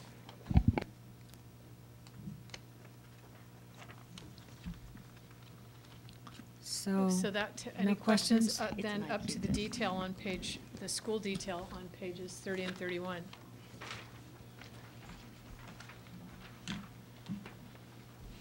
Well, then the question is, are we going to discuss the SACS report? or do we, yeah, well, Are you going to bring in beds? Okay. it's the real report that you will approve on the This is the 25th. one we have to sign. That's Yes. correct. This That's was the one. just talk. Right. That's Well, just- this was illumination. And then we'll be approving the SACS report on the 25th, but we'll be reviewing these because there are some changes that need to be made. And Right. there were some requests for some more detailed information. Okay. So if you like this format, this is what we will be bringing you every time we bring financial information. If you want more details, just, let us know and we will. How about less detail? Okay, that's even better. Oh, excuse me. Would you repeat that? Yeah. You want Open an executive remarks. summary now, Dr. Noel? True. That's true. It's absolutely essential, but I hate it. Okay. I just want. That's fine. I want to Executive summary. want to underscore what Ms. Parker said, that the school detail is really, really Yeah. revealing and very gratifying to see. Thank you very, very much. And I Very even much. saw Thank you an to the item in here team. for athletics. There you go. Yes. Okay. Yeah, so now, at least more information, less questions in your mind, So we have some speakers on D. Oh, I just wanted to comment also that I really like the format. I found it sort of easy. I mean, it's tedious to go through and challenging to go through, but it was much easier to go through in this format and and more rewarding to go through in terms of the information that we were getting. So I do appreciate it. I think it helped to Understand. illuminate, as Ms. Parker said, this was Ms. Harder said this was illuminating, that I think it really did help us to get to the point where we could understand it and where we could have a discussion that was illuminating. So thank you. Good, And thank we're you. working ahead of deadline, And which we are all grateful for. could I chime in? I'm not sure how the rest of you felt, but I actually found it harder going this way. Yeah. Okay, I liked going. Just I one? liked going this way. Yeah. Okay. Side to side instead of up to down. And I don't know if we need to take a consensus on that because other people might feel Oh, differently. it didn't make any difference to me because Yeah. I laid the sheets out that way. Uh-huh. But numbering the pages was Easy. different as well. yeah. But I also What- want to say thank If you. I had had time, I would have gone down and made it double-sided, or single-sided. Okay, so you could just So flip from one page. you, okay, so the final report that you will receive for the 25th is gonna be a book. It's not gonna be loose pages. So you want it to just be single side, not double-sided. No. Okay, but we have, and the binding will be up here. The binding will be up here, so, You can turn it If the binding sideways and is, flip. yeah, That's if the fine. binding's at the top, that would be great. Okay. And then flip it, that's Okay. great. It was just the way it was set up, so. we ended Yeah. with a pile, yeah. That's the convention, binding on this side. right, Well, If it's laid out this way, then it's Yeah. gonna be, I would take this as a sign of a successful presentation, that we're actually talking about which way we want it laid out. Having pages numbered. We do have several public comment. We do. We have three, Frank Anderson, Michael Zarati, and Lane Wheeler.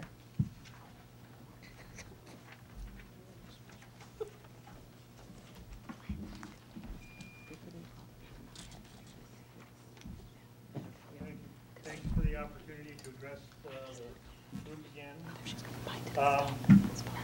I haven't obviously had a chance to digest all these numbers. I don't think anybody has. But there was one thing that really struck me when I got right on page one. Right on page one, it looks like we had a shortfall in the restricted funds of $6 million. And therefore, we supplemented it from the unrestricted funds to the tune of $10 million. And so what we... Can I ask you to start over, because the TV is not going to pick you up? All right. Set your time. All right. Okay, I'll try over again. Thank you for the opportunity to address the board. And I'll say once again that I obviously haven't had a chance to digest all these numbers. They're rather daunting, and I will take a look at this in more detail. And I'd really appreciate it if it gets out on Friday onto the website where we can take a look at it prior to the meeting and have a chance to look at these numbers before we get here on site. One of the things that jumped at me right away was on page one. On page one, you show unrestricted funds, restricted funds, and combined funds. Now, my understanding from the conversations we've just had is that once you transfer funds from unrestricted into restricted, they can never come back again.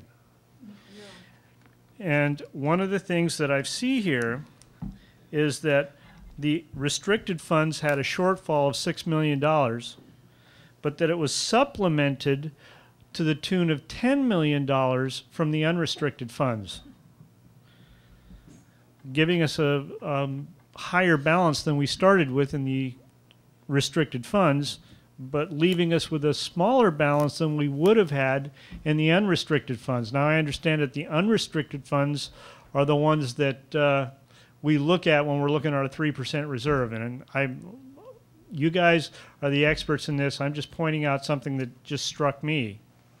And when I look at that and then we start calculating, you know, going forward years and years, if we continue this kind of stuff, sure, we're going to wind up with shortfalls. And that could be why we can't fund the programs we want to the tune we want them. So I'd urge you to take a look at this. Once again, you know where my heart is. And if there are additional funds that are discovered, I would urge you to look at immediately funding some of the electives at the junior high level that were cut. But obviously we have to understand the budget and understand exactly where we are first.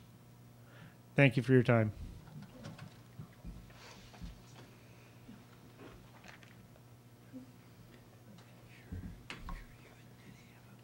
Thank you, Frank. That was my first point. Why are we overfunding the restricted thing? Why is there $6 million there? Why isn't that pay as you go?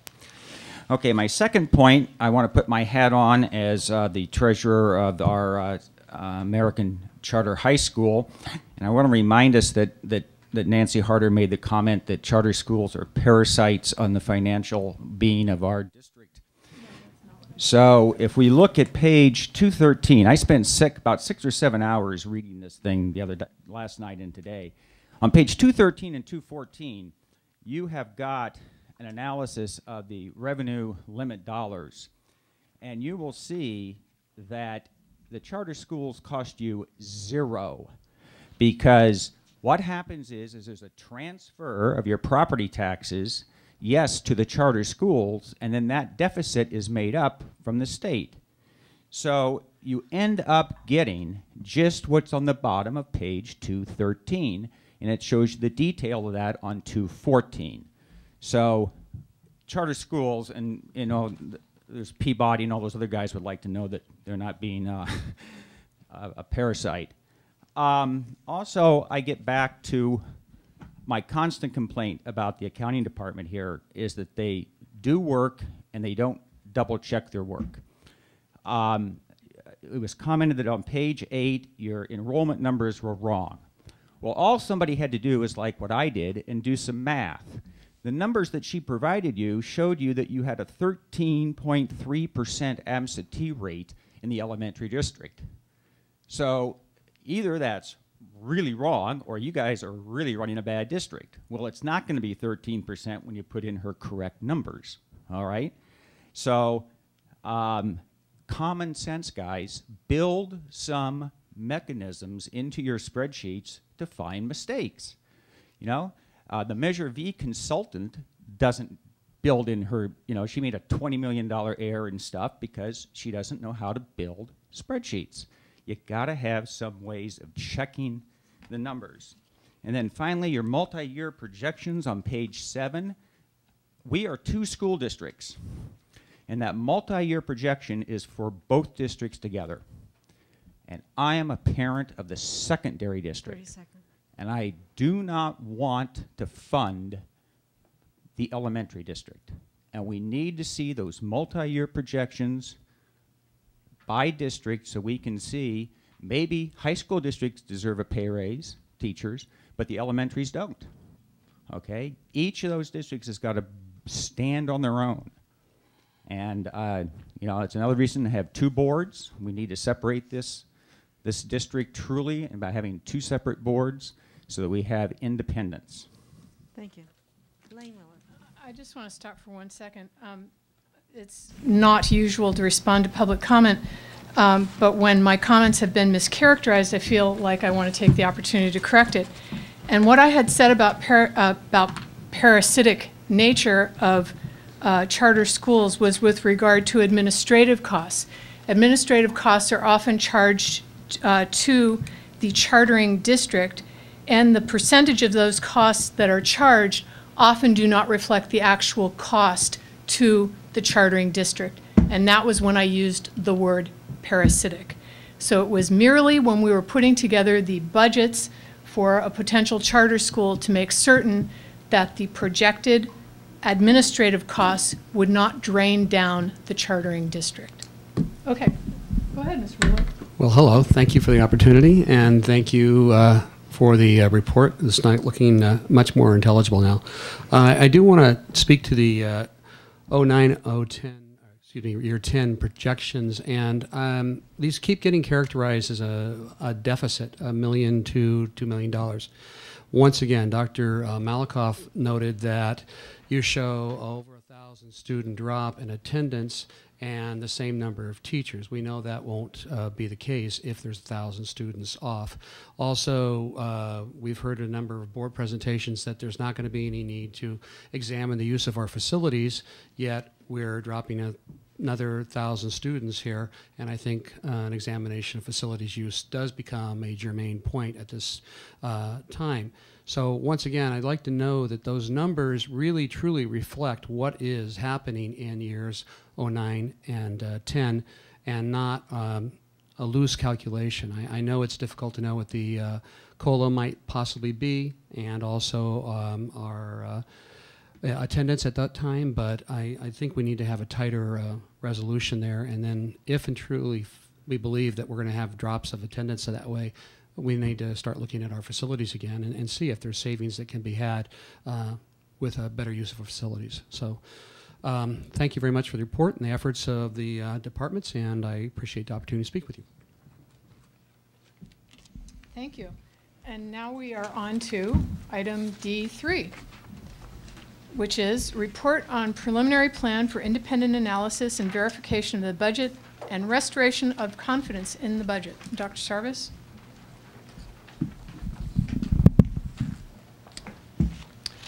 Good. As I've said before, we need to know that our budget is accurate, and we need to have the information in a timely way. We need to have confidence in the figures. The Board of Education, our employees, and the public deserve accurate and timely reporting and confidence in the budget numbers. They should expect the district to be consistently accurate. I know I'm using the word accurate a lot of times here. It's important to get this across. To be consistently accurate in the budget, in reporting changes in the budget. In fact, I thank Shirley for bringing changes forward as soon as they are known and notifying the board. And in making projections about future years, as well as providing clear reports with enough time for study and analysis. I appreciate not only Shirley's efforts, but her team's efforts in bringing tonight's information to the board, but we frankly have a long way to go before we restore confidence in our budget numbers. Our budget problems are not new. They were evident before I came to the district in 2000 when the district turned to FCMAT. FCMAT is the Fiscal Crisis Management Assistance Team for advice on a number of fiscal management issues. I sent a copy of the March 2001 FCMAT report to the board in the board brief on September 14, so you got it last week. We also responded to a grand jury report issued in spring 2004. But while the numbers are not new, I do take the responsibility for fixing the problems. I will tell you up front that it will cost money. But it must be done, and it will be done. The impact of late or inaccurate budgets is felt in many areas, whether it's in the negotiations process, and we've seen this a number of years where we weren't even able to start negotiations until October and November of the year because we didn't have the numbers that we should have had, especially the year-end closing balances, the numbers that you're looking at tonight. or whether it's in site budgets. Our sites have suffered the effects of not having timely budget information, in our categorical budgets or in program planning. I was fortunate to be able to talk to 2 board members on Friday. Tonight I would like to lay out a plan for the entire board to consider, and I would like your input on it. It's in 3 parts. First, we lack people to get the job done. Ed Diaz and I have been discussing possible changes to fiscal services for a number of months, and since appointing the new director of fiscal services in August, we've been working on a plan to restructure the department and add a number of new positions. Now, I don't want to just rush forward on that, and I'll come back to this in a moment. And it's not as easy as just adding a couple of positions. We want to be organized for the most efficient and effective delivery, and our organizational plan could look like a number of other districts, districts like ours, districts of like size, or they could look like something different from that. Determining an appropriate staffing level and an organizational structure will be compounded by our consideration of dropping fiscal accountability and the possible return to the county business system. The board has already approved a study of the issue by Castleberg, and that study will be completed, well, actually the study won't be completed until the end of December. So we have some time on that, but as we're considering how to restructure fiscal services, we need to consider the option that we may abandon fiscal accountability and go back to the county. Second, we need independent analysis to validate the budget, and we need independent 3-year projections. Normally, school districts, like other businesses, rely on an independent audit to validate the budget. We have regular independent audits conducted each year, but we need to go further. There are a number of organizations available who could provide an analysis. FCMAT is one. Another is School Services of California. That was an organization when we were considering a single district resolution. We got proposals from both FCMAT and School Services. I believe School Services was just about twice the price and more time. And Total School Solutions, which is a new organization on the scene. I recently spoke to FCMAT to try and get more information about other independent firms to go to. And I knew that FCMAT knew our district. They've done a couple of reports for us just since the year 2000. And I expected FCMAT to say simply, we're really busy, but I was pleasantly surprised. Instead, FCMAT has promised to work with us and to give us a proposal this week on a number of issues. One is to advise us on restructuring the Fiscal Services Department. I've asked for immediate help on this, as it is imperative that we bring additional qualified staff on board quickly. And frankly, I don't know how many. I mean, we've sat down. As I told you at our last meeting, we've had planning sessions on this. We've talked about possibilities. We've talked about different structures. But I would like additional outside assistance on that. Another is to validate the district budget or to identify inaccuracies in the budget, and the proposal would include an analysis of our budget and our budget practices. And finally, whether we provide funding now for programs or that were reduced last spring, for example, or whether such a move would simply put us in the position of spending from the undesignated reserve now and having to make larger cuts in the future, is really a matter of the 3-year projection. The 3-year projection is critical to these decisions.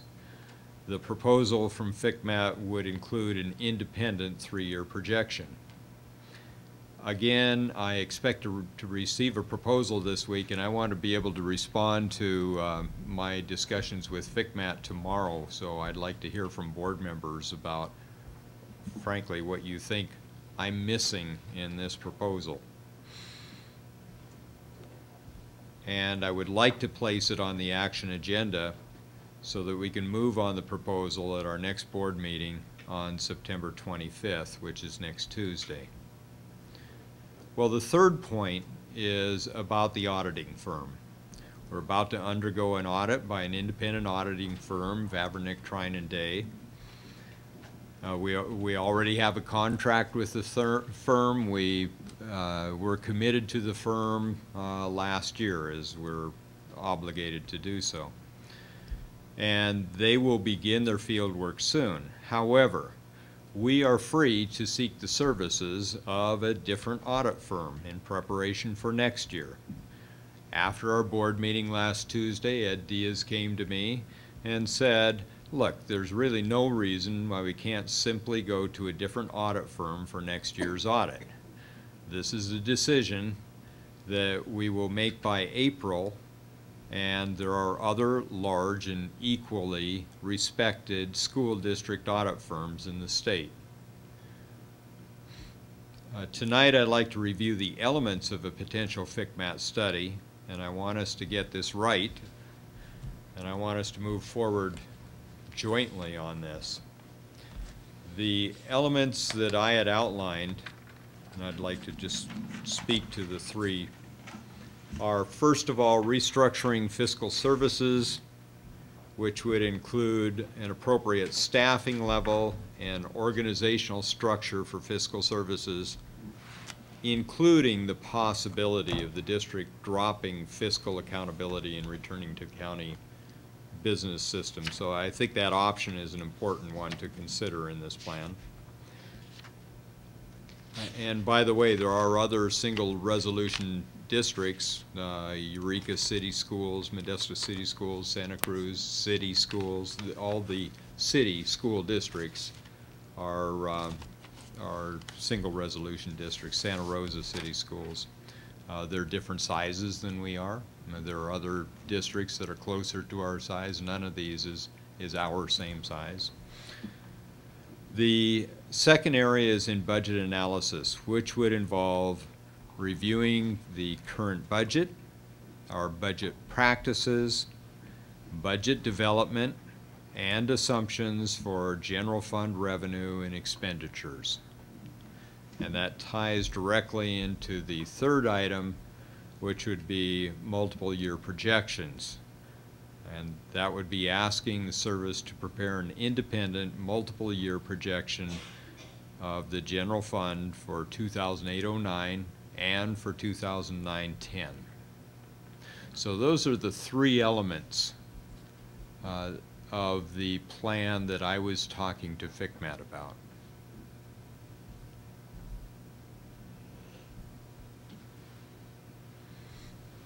Reaction from board members?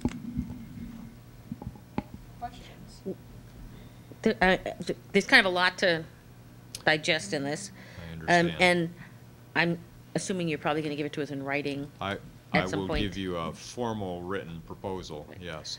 I'm wondering, you mentioned that with the accountability and independent analysis, that there were other organizations that we could use besides FCMAT. When you say that you want to come back to us with a proposal for us to act on, would we only be receiving a proposal from FCMAT, or would we solicit proposals from any of the other organizations as well that you mentioned? My intention right now, unless the board directs me otherwise, would be to get a proposal from FCMAT. Our experience with the other organization, the Total School Solutions is a new organization. Nobody knows very much about them. We have a lot of confidence in school services. We have a lot of confidence in FCMAT. Our experience with the two has been that we have gotten proposals from the two of them in the past. A $15,000 proposal for the same from FCMAT providing the same services generally runs twice as much for school services. But really, the recommendation is really predicated more upon our experience with FCMAT. They know our district. They've been in to look at our fiscal practices in the past. They've been in to look at our fiscal management, our structure in the district. So they're very familiar with our district, and they can move quickly. Okay, I had a couple of other questions. Can I just go ahead? Yeah, I just wanted to say that any proposal from FCMAT, in my mind, would have to be contingent upon which of their consultants was available, because it has made a difference in their work product. In the proposal, sorry, in the report that FCMAT gave us in 2001, the concerns about the fiscal services was only one of the areas they raised concerns about, and I'm also failing to act on those concerns that they raised in 2001 in fiscal services, I think has resulted in the situation that we're in right now. I'm concerned they also raised issues in other areas, and if we are not acting entirely on, or if we're not acting on those concerns, we could find ourselves in having some problems down the road as well. So I'm wondering if it would be fiscally prudent if we're bringing them in to look at fiscal services. Does it make any difference if we have them look at other parts at the same time, or would it probably be the same fee if they looked at the different issues at 2 different times? Do you know what I'm asking? Would it be, well, for example, they raised concerns about facilities and maintenance and operations. All of the recommendations, I think, were put into play. And with regard to fiscal services, I think one of the few standouts was the issue about fiscal accountability. That's the big question mark. I think all of the other recommendations they raised concerns about staffing. But anyways. Well, it certainly behooves us, once we pay for good advice, to follow that good advice. Yes. To the extent, I guess my Yes. bottom line is, to the extent that any of their recommendations have not been acted upon from their first report, would it behoove us to ask them to look at those areas again if we bring them in now? Or would it be just as cost effective to have them come back at different times to look at the different areas? Or have someone else come in and look at it again? I saw it more as a focus. Okay. Because in the past, when we had 5 different issues, in fact, in both reports, I understand in the 2001 report that we received, and I know in the 2005, report that we received, that we had enough issues that it took a year to get the report back from them. And I think we need to move much faster than that. That's something that, yes, that the one element of this, because it was in that report, was the question of fiscal accountability. Do we want to continue with that in that status? And we have a consultant working on that. When that report's not due until when? End of the December? end of December. Is that right, Mr. Diaz? I wonder how that will She started dovetail. last week, Dr. Noel. She was not able to start. Ann Castleberg,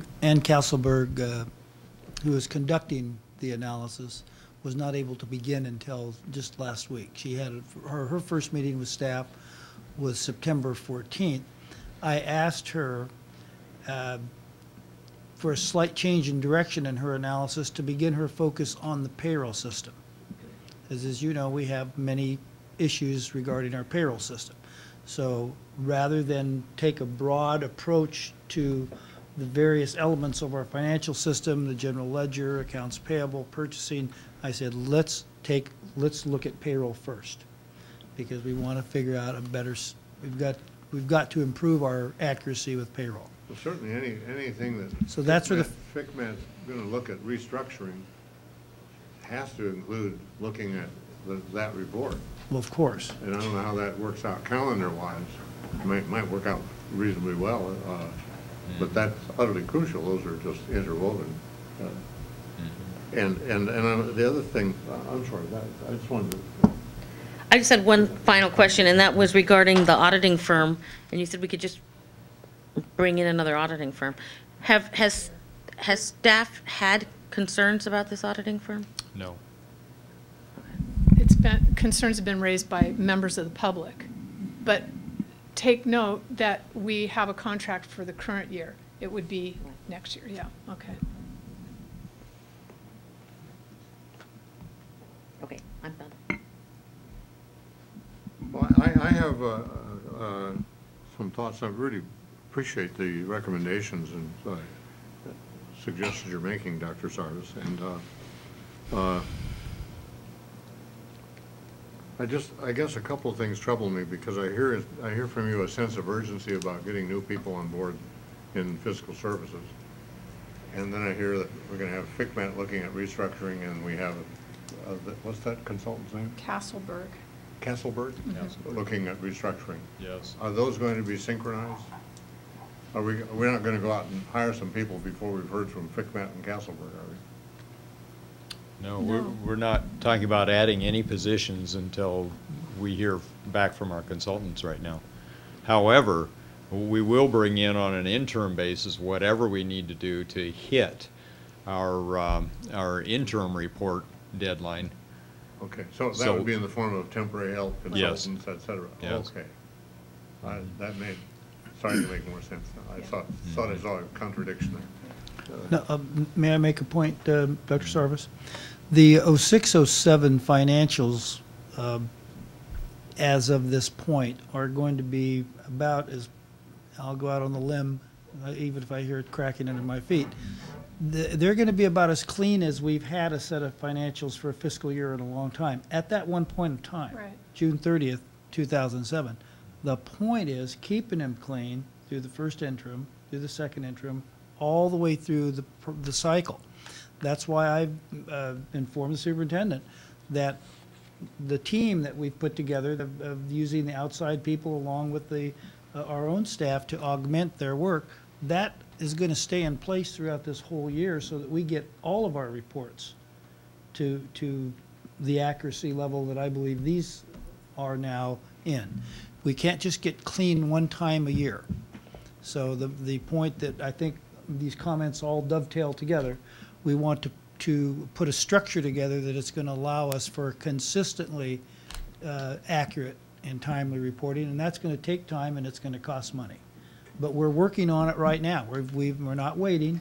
The Castleberg study, as the board may recall, was primarily focused on analyzing the financial system that we're using now as opposed to comparing it to the county office system, and which would be more cost effective, which would be more beneficial to the district.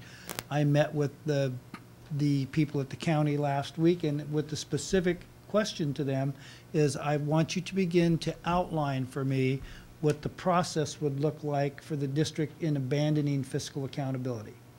And so they're working on that. There'll be sequential steps. There may be board resolutions. There may be different legal points to make. But I asked them to begin to take a look at that, and I'd like to bring that to the board at some time when they're finished with that, to say, okay, if we wanted to abandon fiscal accountability, these would be the steps to take. This is the process to follow. So that's forthcoming. So we're working on all of these things, but Dr. Sarvis's focus on the re-engineering, restructuring, if you will, that's really the principal item that we have to deal with right now. Well, I had a couple of thoughts. I would be interested in hearing FCMAT's, or seeing them do a couple of little things that would, I don't know how they fit in the logic of the focus you're talking about. I wouldn't have any trouble squeezing them in if I worked on a little bit. But things that are very relevant to what we've been talking about, or things that I've found in my researches on this top problem. We talk about some kind of a budget committee. I've read on FCMAT's website, this is quite independently, but when it was going to be on our agenda, suggestions of, they have kind of models for budget committees, and I would think that hearing their thoughts on that would be well worthwhile, because they've been involved in their models in use in a number of districts. I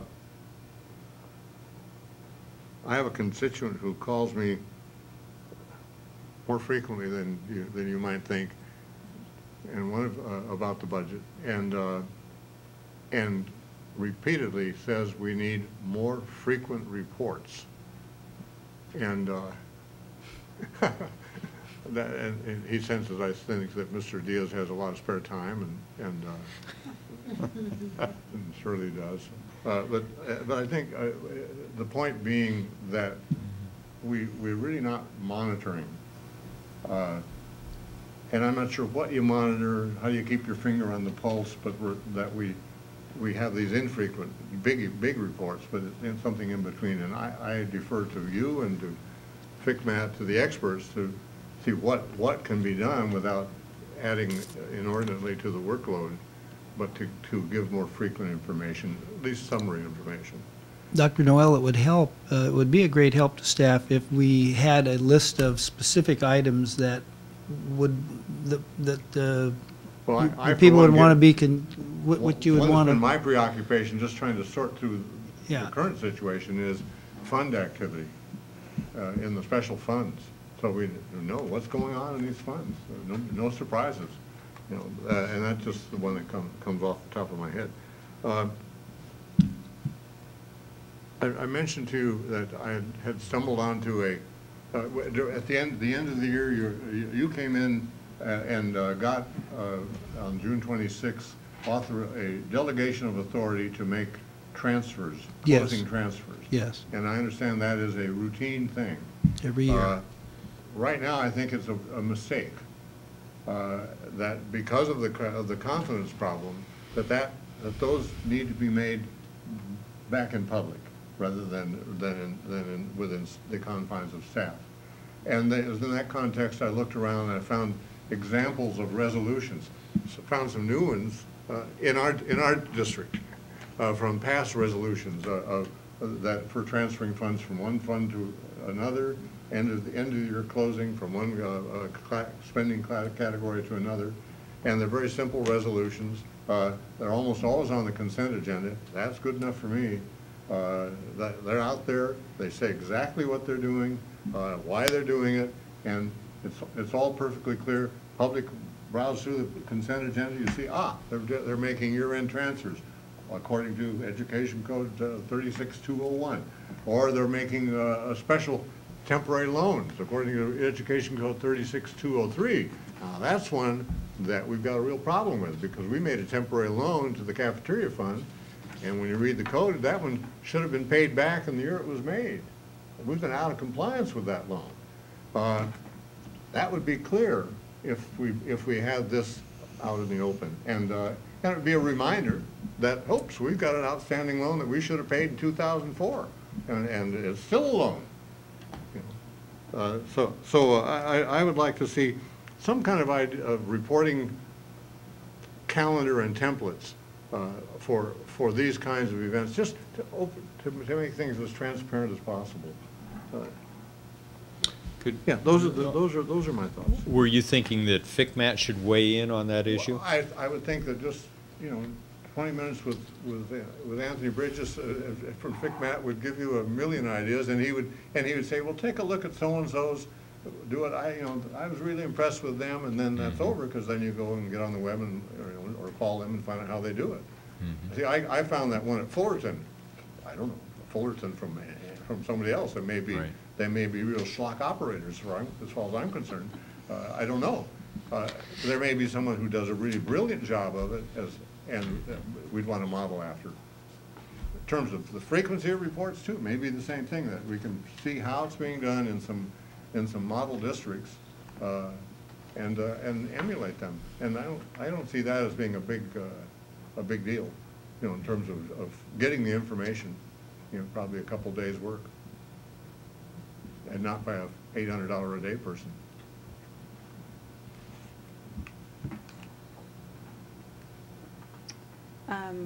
You ready for me to weigh in here? A couple things. One is that I want to be careful that we don't end up duplicating some of the work that we're already paying consultants for. I'm particularly concerned with the fiscal accountability status. We have a consultant that apparently is not going to get a report back to us until December, but it's critical to what any outside group that came in to do this more overarching study would use, and I don't want them doing the exact same thing that we are paying somebody to already be doing. Yes. So that concerns me. I do very much like Dr. Noel's idea of having whatever outside company look at the budget committee process and how that might fit in with, to me, the really key thing is, as Mr. Diaz says, the what's the best way to restructure the department.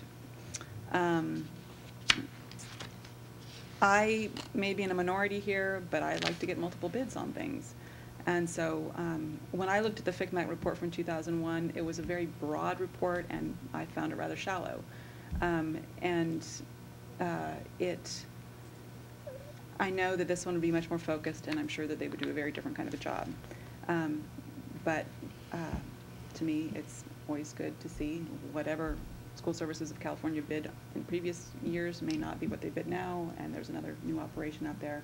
And I could also see that there may be some advantages to having a company come in that absolutely does not know our district and is looking at us with fresh eyes. So that's what I wanted to throw in. Well, the problem, and I'm not quarreling with you at all, the problem is you've got to have a company come in that has the credibility. And FCMAT has the unique status that it was set up by the legislature to do this kind of thing.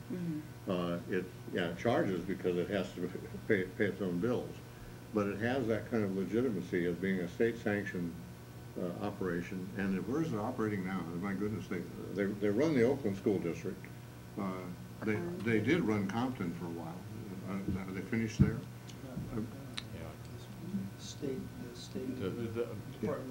It's really the state that runs the district, but they step in.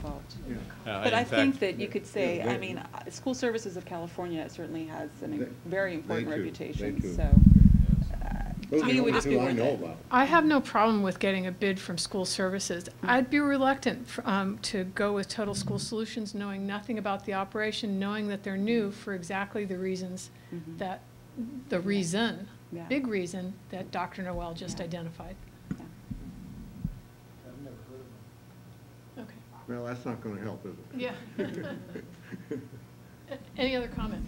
Yeah, only is, I mean, you're suggesting that we wait until December just to then go and find this? No, not that, but I'm thinking that long. maybe part of it can be done, and then maybe they can weigh in with the fiscal analysis part a little bit later. I would love to see the restructuring information, just in terms of the actual department itself quickly, but I really think fiscal accountability is going to make a difference with that, so it's I really agree. hard. In fact, that's the kind of information that we'd like within the next month. However, our decision about fiscal accountability makes all the difference in how we structure the departments. Well, I'm wondering if there would be some way to have the two organizations, whoever we decide to go with, whether it's FCMAT or School Services, whomever, if we could structure into our contract with them some articulation with Castleberg, so that they're not necessarily having to wait until the end of December to find out some of the information. They could be learning or gathering some of the data, being exposed to some of the data as Castleberg is analyzing it. Well, FCMAT could start on 2A and 2B. On your independent analysis and validation of the budget, and on the independent projections. And then and putting the restructuring last, and I don't know how that would work out time-wise. It might dovetail better than with the and not duplicate the work by Castleman. Uh, But I like your idea that this be discussed in the agreement. If I may, Dr. Noel, I hope the board is clear on exactly what the Castleberg study scope of work is. She is analyzing payroll system at CECC, payroll system at county, accounts payable, right down the list. We brought you a long list of the side-by-side items. So I caution you on expectations of the Castleberg study yielding more than what she's promised to do for us. She's promised to do a side-by-side study of our finance system that we're using now against the county system to give us decision-making, to give the board a decision-making point to say, it looks like we should move back to the county. And Really about the technical information system comparison. and she's really into the technical, how the information flows from the DAT files from this system into that system. She's not taking a big picture, stepping back, taking a big picture look. She's right into the programming issues of the payroll system, the programming implications of moving data from the HR magic system into the budget system, But it's into the her payroll system. information that is critical to. Yes, and I'm going to be bringing to the board, I want to make another point. The board won't have to wait till December 31st. I've spoke with Ann yesterday, and she's already given some notes. She's not ready to circulate them yet, but I told her I'm going to need them for board updates. So as soon as I get them from her, and I don't expect that to be too much longer, I'll be bringing them to you as part of a conference item for you to see the progress of her work. There are then some separate questions about fiscal accountability status. For example, did you check this out after our conversation? My recollection is you have to have a disbursement officer.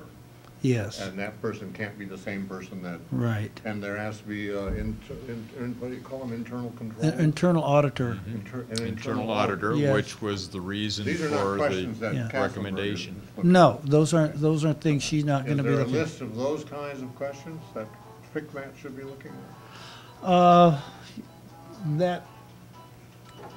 Those two sheets I gave you this morning, those list from 1986, they list the fiscal accountability functions that had to be performed. That may be helpful to bring Okay. forth. Maybe we could just get that emailed. But just I want to make sure that the board understands that the scope of the Castleberg engagement does not include recommending to us whether or not we go fiscally, abandon the fiscal accountability status. That was done 1986, 84 to 86 time frame, and frankly, I can't find one person who.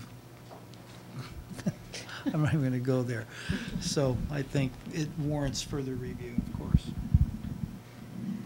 Can I just end with, I think we all agree, it sounds like, that we want to tackle this issue, these three issues or more, and that we'd rather not be spending money on this, but we have to, and that it's a must, and we have a lot in front of us. But I think, Dr. Sarvis, thank you for bringing this forward.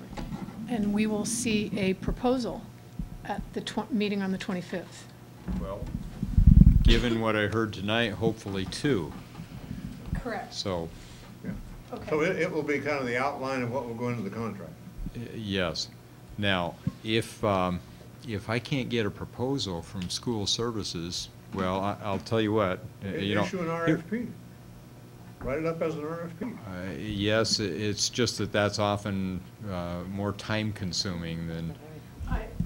If it's done more informally, I suspect that Dr. Sarvis might be able to come to us next Tuesday evening with some rough proposal figures.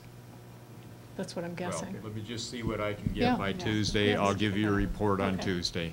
And if I have advance information, I will give that to you in advance. This is one of those times when if I don't have something in advance from one of the organizations, I may walk it into the meeting. Okay. So, Mr. Anderson will be here, I'm sure, to comment on that. I'm sure. We do have a speaker. Thank you, I knew that. Okay. That's Michael Zarate.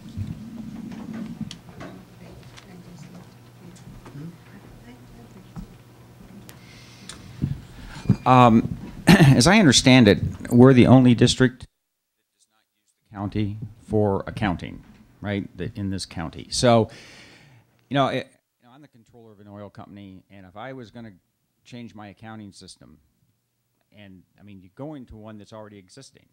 They've been doing it forever. So it doesn't seem to me that you really need to do so much. I mean, it works for every other school district. It's going to work for you. So just change, okay? And also you got to learn about fixed costs. If you can't terminate this lady's contract since she started, it seems like she started late, so maybe she didn't fulfill her end. She's only been here one meeting. Get rid of her. And even if you can't cut the cost, you're going to spend it anyway. So it's a fixed cost. Fixed costs are not used to make decisions.